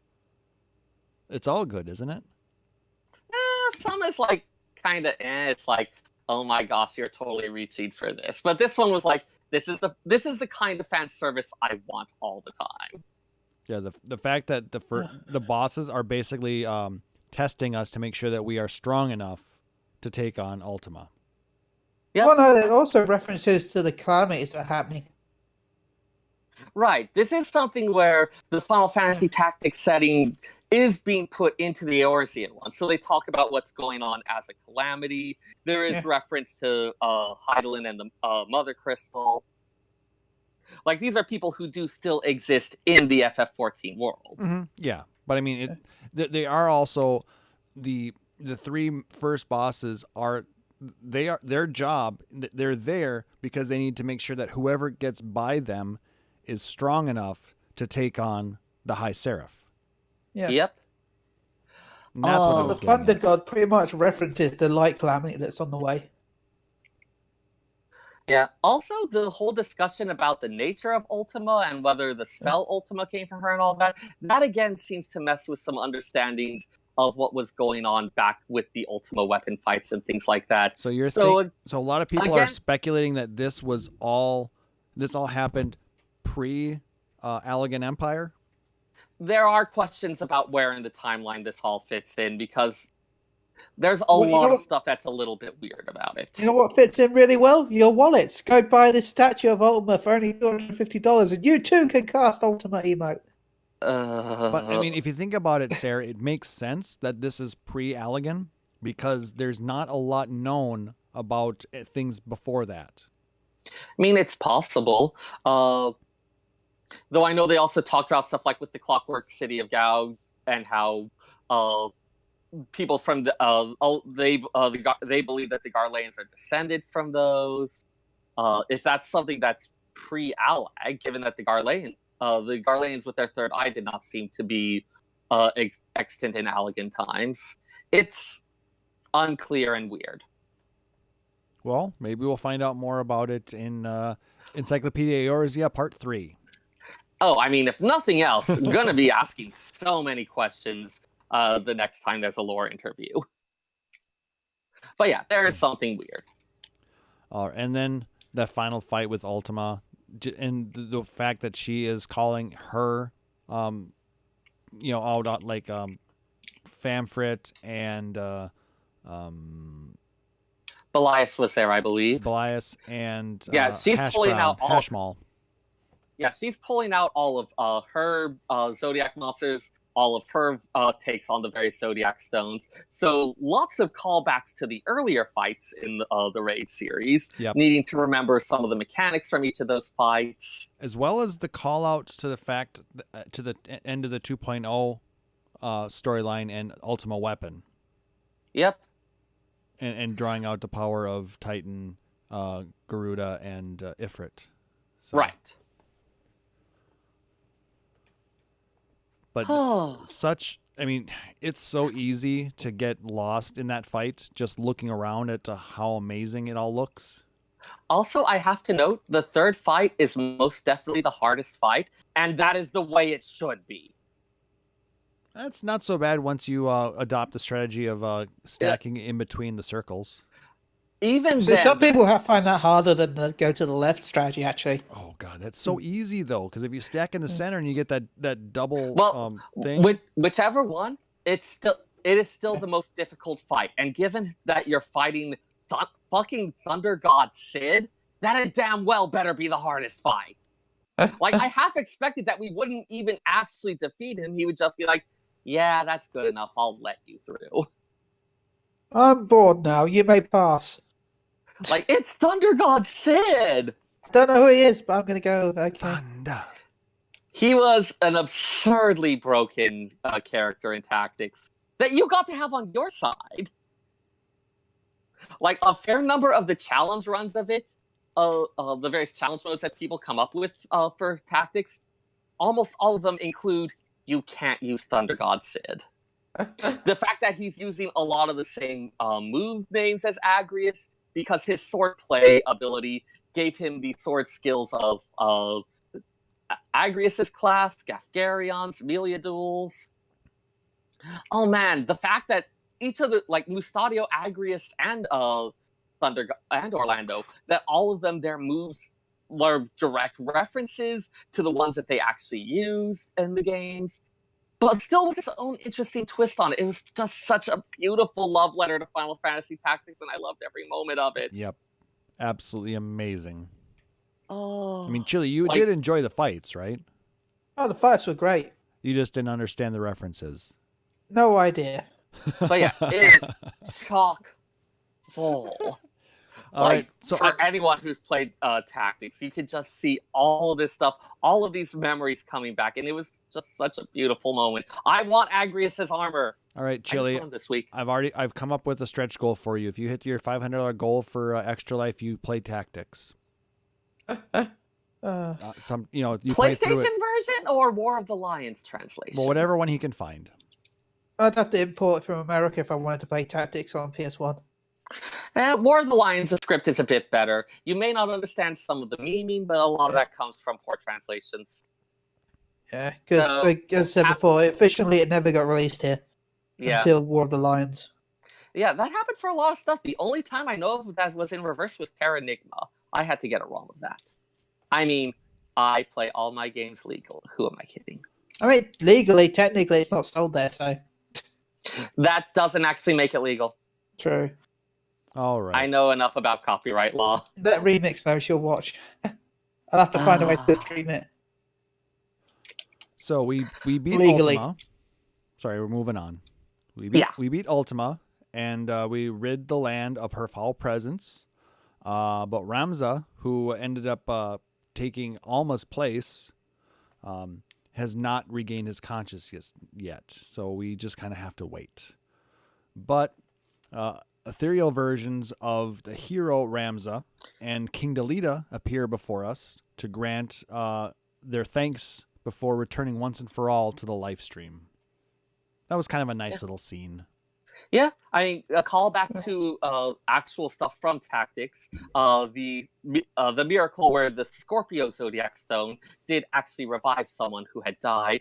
And, like, those characters in the background, a lot of them look like the various Final Fantasy Tactics generics. There was definitely Rafa and Marak there. Yeah, I thought they did a great job of recreating the characters within the Final Fantasy XIV construct.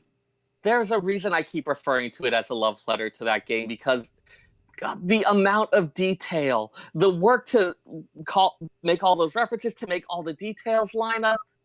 Oh. Well, they did a good job in actually getting the guy who the father of Ivalice to script this whole thing. Yeah, I'm guessing at least part of that was because this thing is Matsuno's baby, and he wanted to make sure that it was represented well. Okay, I'll stop raving. And then at this point, Genomus is having second thoughts about revealing this entire discovery to the world. He instead decides to rewrite his play and use that as his basically make it his what is it? I can talk today. he redoes the Zodiac Brave story and includes this new information in it. And then we get to see the stage portion of the ship. I can't think of the name of it now. Why can't I? The Prima Vista. Thank you. And holy crap, is that huge? Yeah, that is a full-on, like full theater, like massive audiences. Given the tales that we've heard about the Prima Vista and the huge crowds it draws and all of that, they had to give it a grand space, and they totally did. Yeah, I mean, just seeing it off in the distance in Kugane, it does not do it justice. Mm-mm. No, like, seriously, I mean, it doesn't look like it's that big, and we only get to see a small portion of it when we're in that waiting area. So the fact that we actually get to now see the actual stage and the audience's seats is like, holy crap! It's insane. Mm-hmm. So, also, it is noted that the ending that we see Genomus gave to it is not actually the true historical end, because we know the true historical end is Ramza goes to live in this suspended state waiting for the Warrior of Light to come along and make things better. But I was touched by the fact that Genomus saying that he wanted to give them a little bit of a happier ending, and that it did reflect the actual ending from Tactics. You knew they had to do that. Yeah. I mean, it's not like they could just write into it saying, yeah, and the Warrior of Light comes and saves Ramza's soul, blah, blah, blah, blah, blah. I mean, having it as then he goes to fulfill this eternal duty kind of thing, they could have done that, but he outright said he wanted to give Ramza a little bit of a happier end. You said duty. And I also said giving Ramza a happier ending. I'm amazed that you went for duty instead of the more obvious line. Duty's the lower hanging fruit. You're a low-hanging fruit. Oh, my. Overall, like I said, I thought this was amazing. Oh.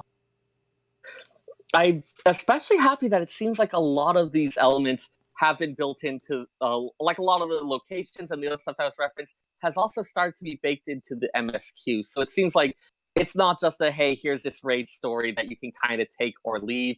This looks like it's going to be a major part of the story going forward. Yeah, I mean, we're not going to see the end of this. We're going to see, I mean, it introduced us to the Vieira, and that's going to be moving forward. You know, the Golmore jungle is something we're going to be seeing in 5.0. Yep. You know, Anonymous was commenting that, of course, Matsuno is going to make sure to give a way to liberate Dalmasca. Like, it's his creation. I think he wants it freed. It could be fun. Yeah. Oh my god. Oh my god. What? Hopefully one of the quests is you run around going, don't believe Garlemald slides. No, Well, I mean, there's going to be like a provincial governor named Ondor. No, I don't think that. It's just something like, I don't believe Garlemald's lies. nah, it'll be I something. don't believe with- Xeno's lies. Yeah, like, I would be deeply surprised if there wasn't some, like, mini side quest that ends up referencing that. Yeah, I don't think it's going to be main story, just like, yeah, side quest. Right, because there is that extra little scene after we finish everything, isn't there? Yeah. Up at the Clockwork City of Gaug?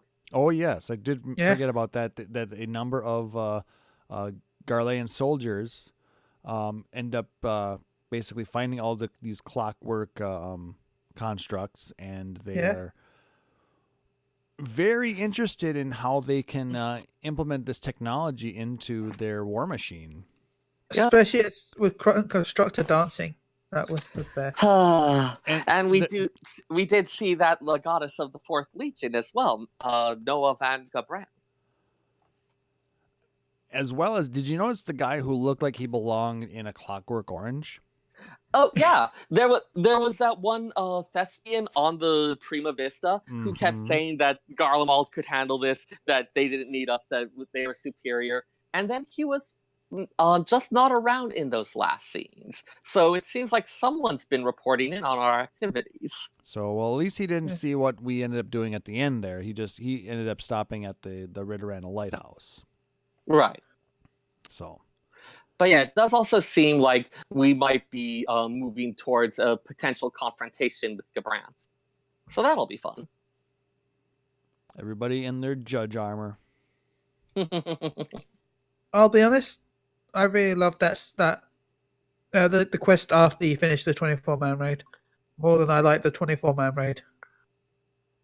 The one where she so blatantly uses the F word. Did I skip that? So there's it's the one where the dramaturg's wife is asking you to fetch something. Yeah. And when she asks for that, you can choose to pass on the quest by saying, "How dare you use the F word around me?" She is very confused as to why. I didn't go back for that one yet, so I have to do that yet. Yeah. Oh, really? She is more than a little confused as to why you react so negatively to the word fetch. I'll have to go back and take a look at that after the show. Yep. Adventurers, the F word. Do we have to make more bacon bread? You have to make a load of stuff. Yeah, there's some amount of cooking going on there. There's like some oysters, some other stuff. You got to do quite a few things. Yeah, I think you want to try some Hingan seafood. Yeah. But the cutscenes are the best. Seriously. I can't believe I missed that. And you get crack clusters of materia again as well. Okay. Excellent. It gives me something to do. Yeah. Also, while you're on, go ahead and make sure to talk to all the NPCs. I believe the dramaturge, I'm not sure, but I think it's him, gives you a lot of backstory information about Vieira. Okay. Excellent. I think we're going to go ahead and skip the Four Lords story for this week because Seyrr, I haven't actually. I still haven't even done Suzaku, let alone Seyrr. It just hasn't grabbed me. Okay. I think you'll want to do these because I thought Seyrr was the storyline was pretty good.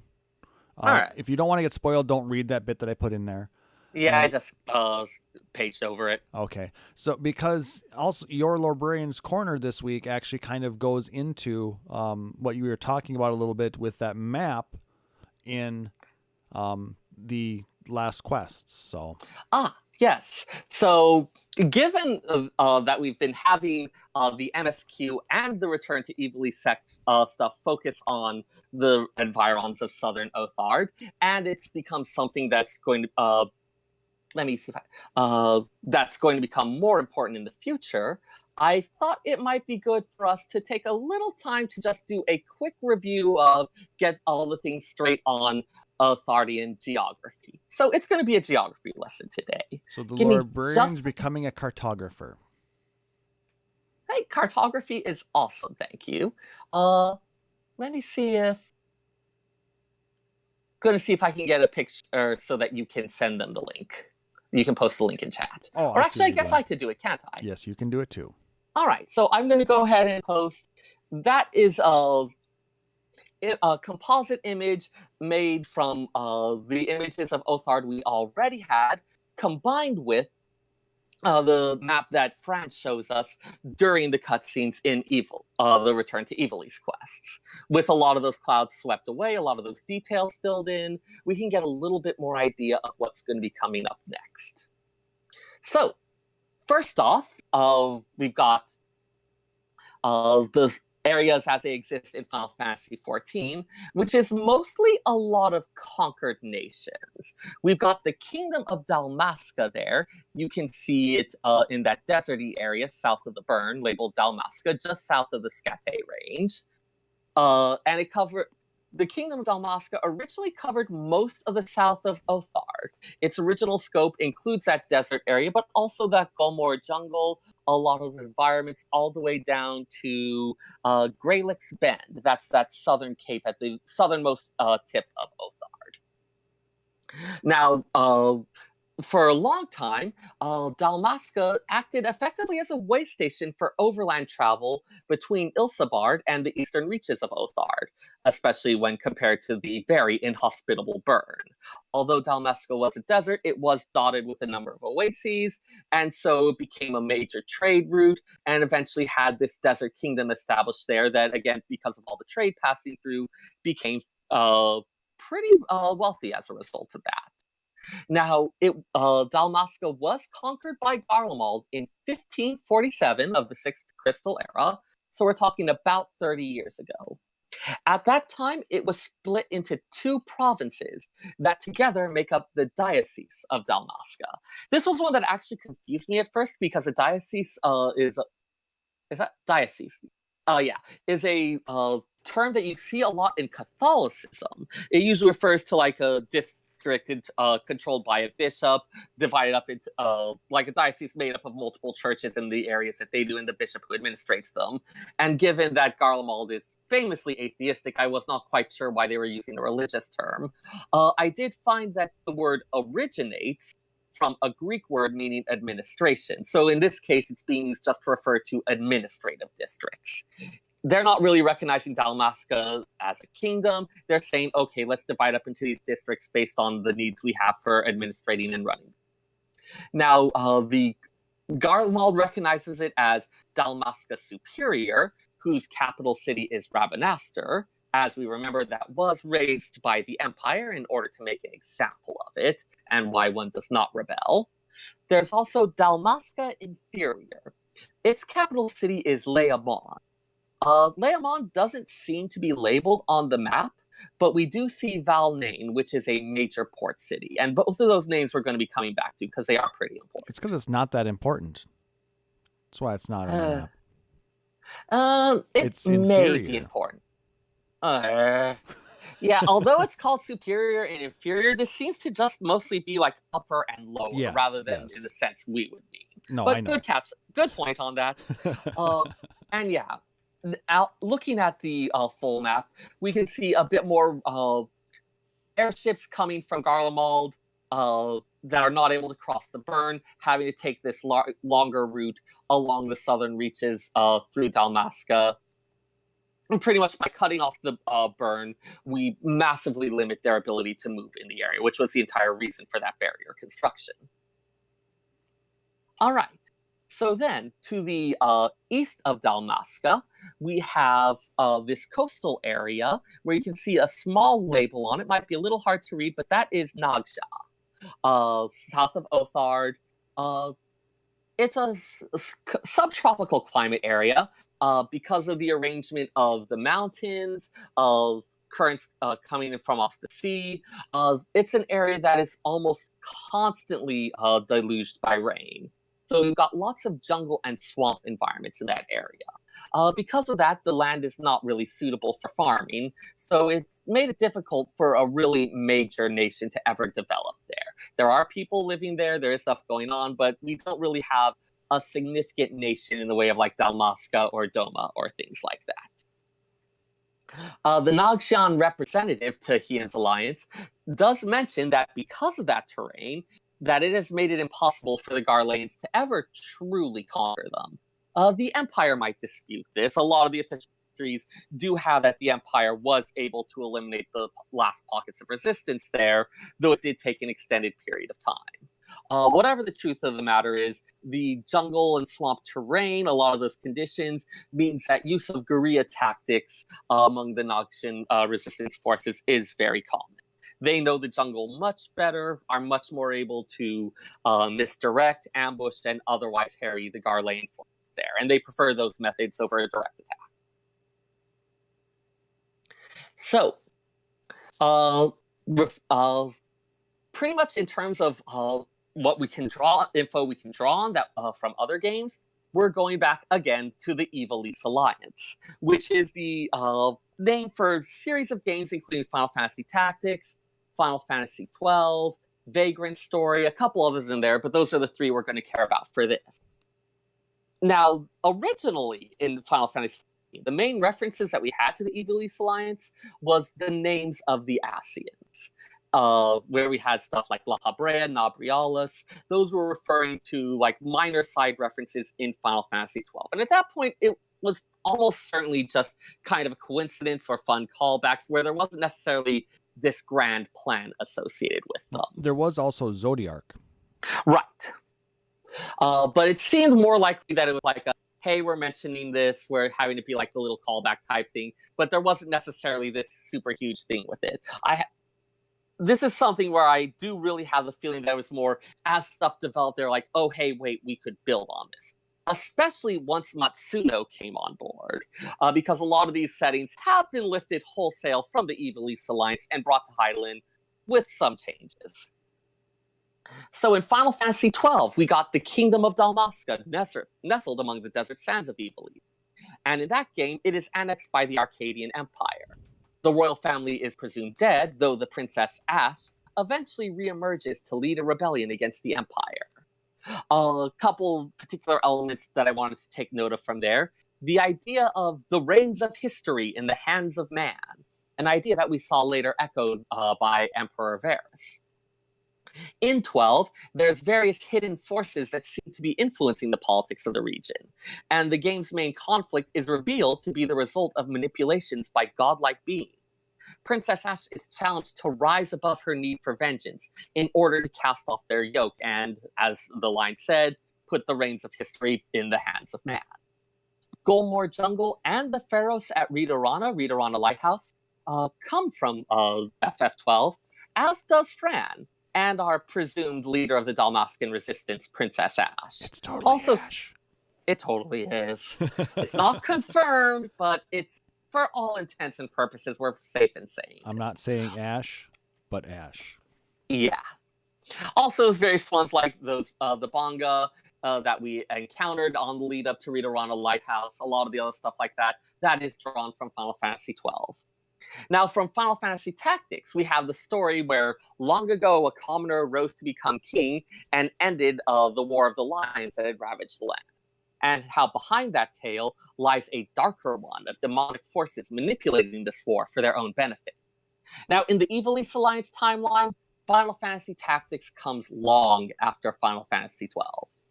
But in the 14 timeline, Ivalice comes long ago, and Final Fantasy XII stuff is the more modern one. This does lead to some oddities if you're expecting the two versions to mimic each other exactly. It's useful to remember that this is described as kind of the theme park version, where in broad strokes stuff is the same, but you may change up some of the details to make for a better ride. Now, in the tactics setting, Ramza Baelv, I can never pronounce his name properly, I think it's Baelv, discards his noble birthright in order to root out demons who use the aura site known as Zodiac Stones to possess and manipulate humans. These demons are the real cause behind the War of the Lions, which they're using in order to revive their leader Ultima. Now, the royal city of Lassalia, which we found underneath Rabanastre, the clockwork city of Gao, which we found above Ridorana Lighthouse, as well as Orbon Monastery and the Necro Hall of Milan, all of those make their appearances in Final Fantasy Tactics. And as we've noted repeatedly, the entire Return to Ivalice plotline is pretty much a retelling of the Final Fantasy Tactics story, with many callbacks to fan-favorite elements. Everyone loves murdering Argath. Everyone. In the remake, they added a fight where you get to kill him again. That's how much people hate him and like killing him. And then the other one I wanted to call out, which not as well known as the others, but still has quite a few fans, Vagrant Story. In that one, risk-breaker Ashley Wright is dispatched to the abandoned city of Leamond to defeat the escaped criminal and leader of the Mullencat cult, Sidney Lostaro. He finds himself caught in a web of intrigue between a variety of plotting factions, and must find the truth amid the darkness of the ruined city. Now, Vagrant Story is set entirely in the city of Leamond, which is the capital of Dalmasca Inferior that we may remember. We do have a number of references to Final Fantasy Tactics characters in it, fitting in with the Ivalice Alliance. For instance, I remember an accessory called Agrius's Balm, which is described as a balm used by the BALM, not BOMB, used by the great knight Agrius, as told in the Zodiac Brave story.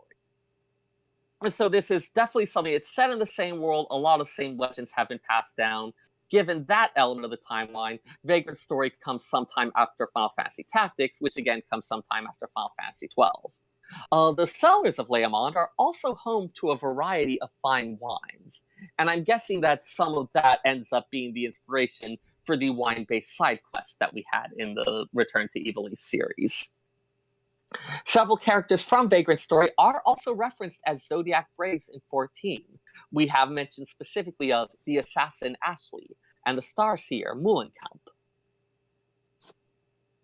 So, given that, we can draw a lot from our knowledge of the Ivalice Alliance for what this section of the world is going to be like, but we do also have a little bit of real-world influence that we can draw off of and compare to. At this point, we don't really know much about Nagsha, but we do have several elements that seems to suggest it's an analog to Southeast Asia, and Vietnam in particular. We do have its location along the along the ocean south of Doma, which in this case is a stand-in for China. The Noxian representative to Hien's alliance is wearing traditional Vietnamese garb, the Ao Dai, among other things. And the description of their tactics against the Empire, using guerrilla tactics in a swampy and jungle environment, is very reminiscent of the Vietnam War. It was kind of interesting to go back and look to that, realize that, wait, now I am seeing it as a repeat of this conflict, only now our perspective is on the other side. It's always kind of interesting when you have stories like this, where you get a chance to look at something comparable to a real-world thing and experience it through a different set of eyes. I also specifically want to call out Leomond, which we know almost nothing about it in 14, except for it being the capital of Dalmasca Inferior, a couple other bits related to that.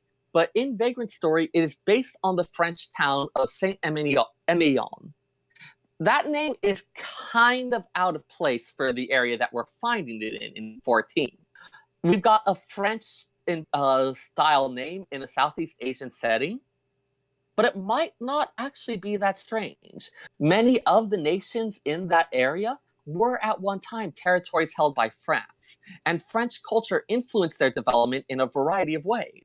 One that many of our listeners might be familiar with, if you've ever had a banh mi sandwich, those are a fusion of French and Vietnamese culinary traditions, using ingredients and flavors from both of those cultures. And tasty. I'm not a huge fan of jalapenos, but if you like spicy stuff. But yeah, a lot of that, and there's lots of other things like that, where you do have some of this French influence. It would be interesting to see if that was something that happened in the Heidelin version of these nations, and how that development happened. Finally, Dalmasca itself doesn't appear to have a direct real-world analog, since that one seems to have been most directly lifted wholesale from the Ivalice Alliance and just plunked in there. But we can draw from a lot of the general tropes and knowledge we have about desert kingdoms. I'm thinking of a lot of the Middle Eastern nations, especially around the time where you have things like the Silk Road, where you have trade going on between Europe and China, and you have these are the areas that these are the places that those trade routes passed through, and the desert kingdoms that grew off of that. Kind of like the Arabian Peninsula and Turkey, those types of areas? Exactly. Dalmasca may share a number of similarities with those, especially since if we think of Ilsabard as being, I've thought of it as kind of maybe like a bit of an Eastern European Russian analog, and then if you have Doma as kind of a China stand-in, having Dalmasca's position along those trade routes corresponds very nicely to those locations you were mentioning. So we can imagine some similarities between the two. All right, so that's your Southern Othardian geography lesson. Hopefully that gives you a little bit of an idea of what sorts of things we might expect to see in the future. I myself am hoping that at some point culinarians can start making bowls of pho, at which point I will be very, very upset that I can only add 1 jar of hoisin sauce, because I pour that stuff into my pho. You ruin it. It's amazing. Wait, what did you just say? Pho. Oh, which bit? The last word in that sentence. Pour it into. My pho. Okay. That makes more sense. Oh, Chille. I was like, what? I had to go put my phone on charge and I came back to pour it into my. Yeah. So I was like, what did I miss? I'm not saying that hoisin sauce isn't good, but if you have to add more than an entire jar into your pho, there's something wrong.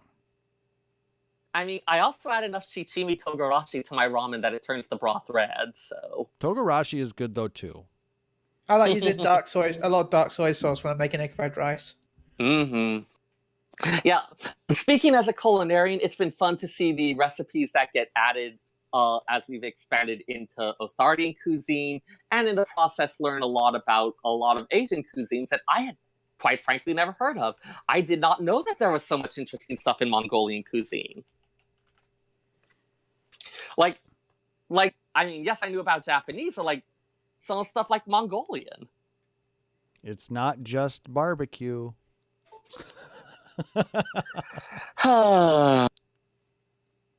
Anyway, we're apparently everybody's making food dates in the chat now. So yeah, but no.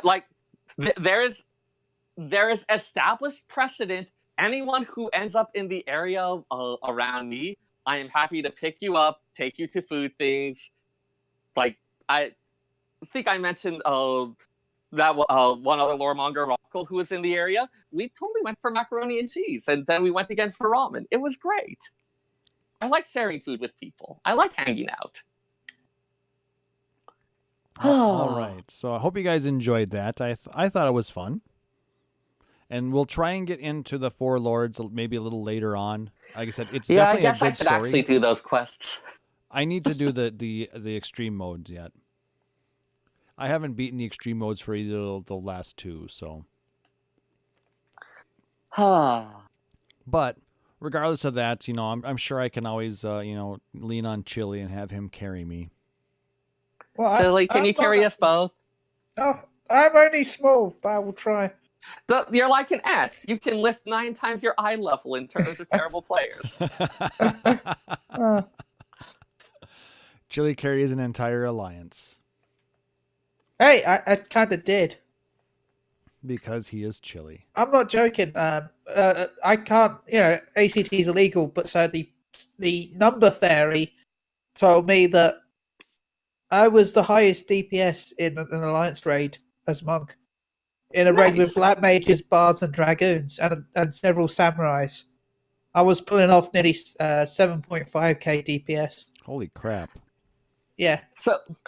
So for what it's worth, I remember an interesting theory crafting post where someone was like, okay, black mage who only casts ice spells.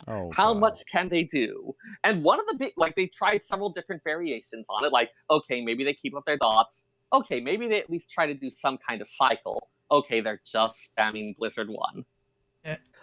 And one of the big takeaways they had from it was that as long as you keep doing something, you can still put up reasonable, passable, not bottom of the barrel DPS. Like, a lot of the really terrible DPS seems to be from people who aren't sure what to do next and just hesitate. Yeah, don't hesitate, just press buttons. Always be button mashing. Also, how I handle Mr. Danger Noodle. That sounds like a great restaurant. Danger Noodle is my favorite animal nickname. Anyways. All right. Yeah, Chille, why are you in Linda? Because my wife is here and I wanted to spend time with her. You left in the middle of the show? It's fine. Rude. Right? Anyway, that's basically going to cover what we're going to talk about tonight. Want to go over a couple of tweets? Well, one that we received just before this show from our friends Seyrr Walsong.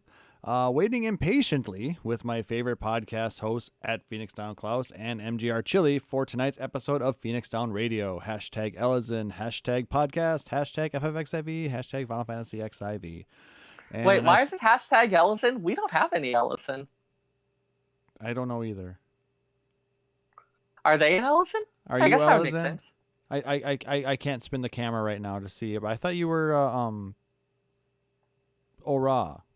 Maybe I'm wrong. Well, you know what? I do have really long ears. Maybe I'm just a short Elzen. Okay, Silverwolf is Alizen. For some reason, I thought. No, I am just a very short one. Okay. No, that makes sense. Like, hashtag games should be on point, and if I do not understand one, I kind of want to know what's going on. Why did Lots I of think things should you be on were point. an Ora? I just have no memory. Apparently, I'm terrible. You're an Orano, Seyrr. Yes, it. Wait, what? That's what he said. No, I was talking about Saradra. Ah. I don't know why I thought that. My Am brain. I being race changed without my consent? I feel like that's problematic. Also, what is Kane gonna do if you tell him that I'm gonna start on that House of Zayla thing again? Yes, we're gonna make that a thing. Oh no! Why did I mention it? No. Because it has to be a thing. No. So thank you for that tweet, Saradra / Silverwolf. Really appreciate it. And we have Talus sitting in for Chille. Yay! There you go. Thanks, Talus. Oh man, you are totally a body double. That's amazing. The only difference is the hair is green. It's fine. I dyed my hair. Yeah, I was like, He's like a stunt double. He doesn't have to look exactly the same, just close enough. yeah. Yeah, it's me and the wife against women in Cost of the Soul. I mean, no, I'm in the house right now. Just totally incognito now with the sunglasses. Yeah, there we go. It's just the lighting. It's the lighting's changed, and that's why my hair is green. Yeah. Also, the voice is subtly different for some reason. Hashtag nailed it. And I have an American accent. Texas Chille is there now. It's fine. Talus doesn't sound anything like he's from Texas. You can go back to last I would say episode. rude, but I'm not even sure if this counts. Anyway, let's go ahead and throw out those shout outs. So Chille, so you can get back to the waifu. Why don't you go ahead and start? I would like to shout out to Talus, my new stunt double, the West Coast Lalafell. Hashtag confirmed.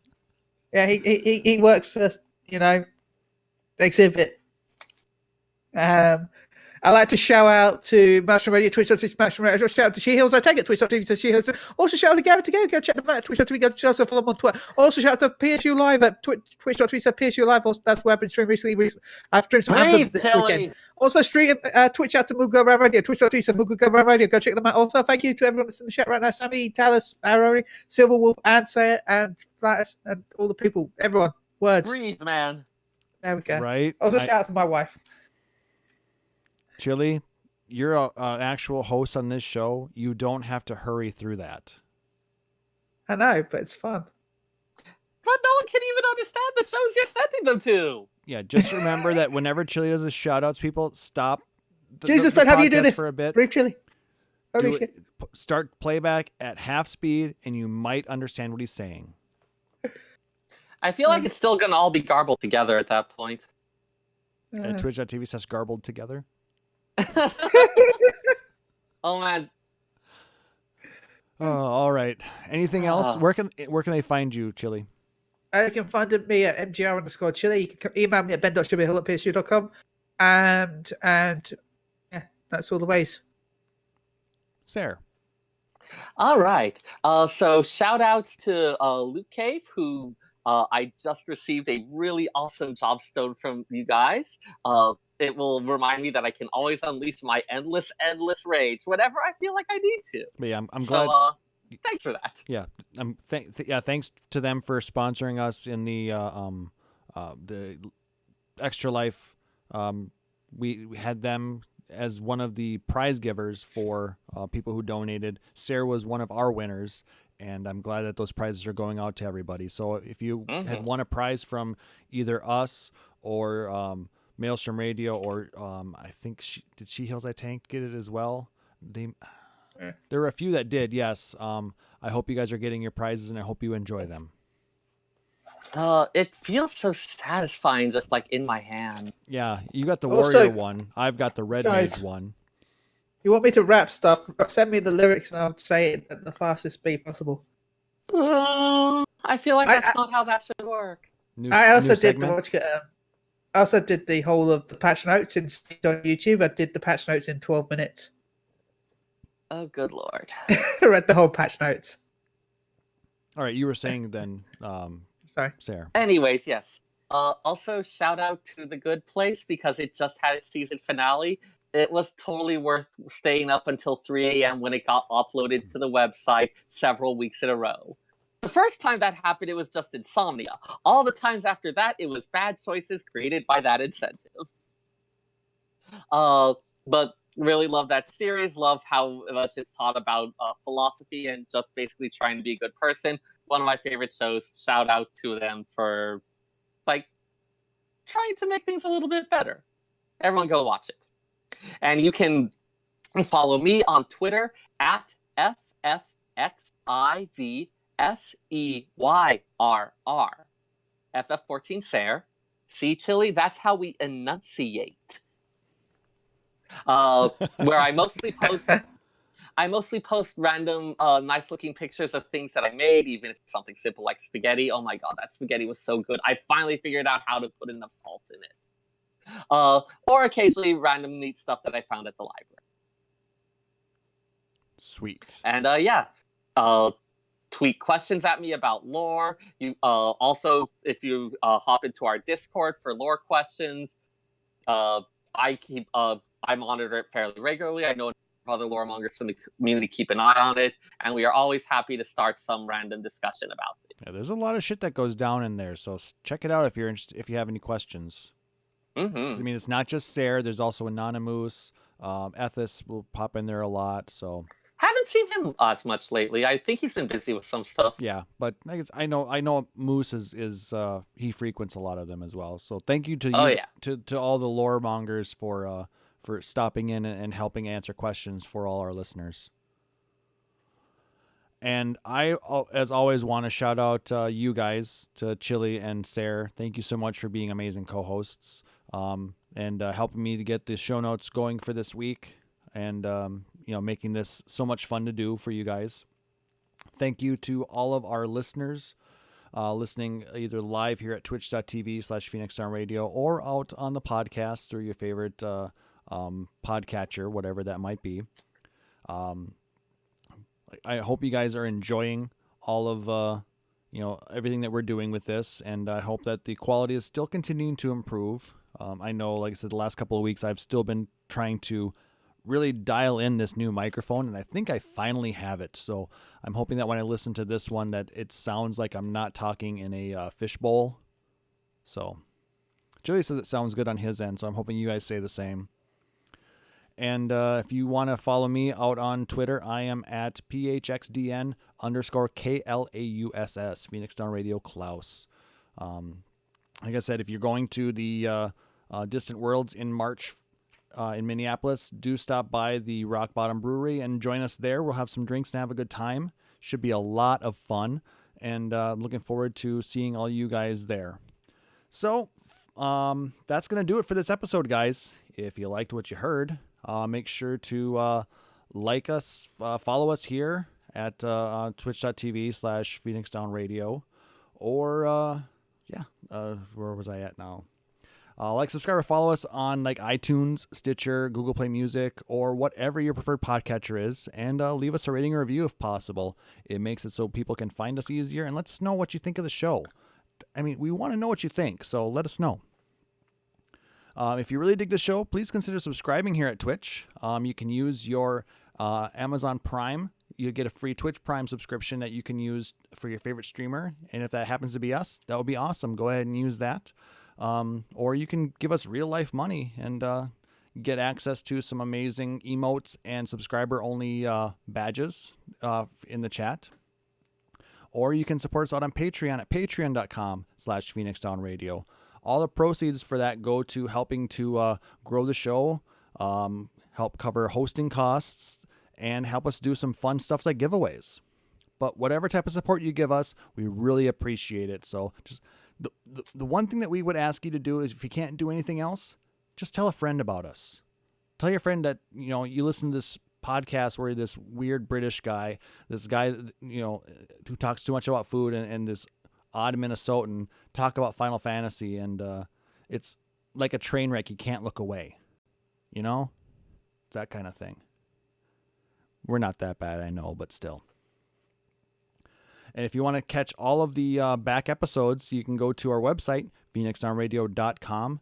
Email us your questions, podcast@phoenixdownradio.com, or check us out on Facebook at facebook.com/phoenixdownradio. So for my co-hosts, Chille, and for Seyrr, I'm Klauss Nightbringer, wishing everybody a wonderful evening. Thank you so much for joining us. Take care. Remember to rate, Phoenix review. Down Radio is a production of phoenixdownradio.com and Illusion Productions. Final Fantasy 14 and Eorzea are trademarks of Square Enix. In-game content for Phoenix Down Radio is the copyright of Square Enix. Opening music for Phoenix Down Radio is provided by Guilty Gear Rock You. Check out the Metal Chocobo theme cover and many other music videos at youtube.com/Guilty Gear Rock You. Closing music for this episode is provided by Guitar Wanker 90. Please check out their full version of Matoya's Cave and other rock video game covers at youtube.com/Guitar Wanker 90. The views and opinions expressed in this episode are those of Phoenix Down Radio and its hosts and do not reflect the views of Square Enix.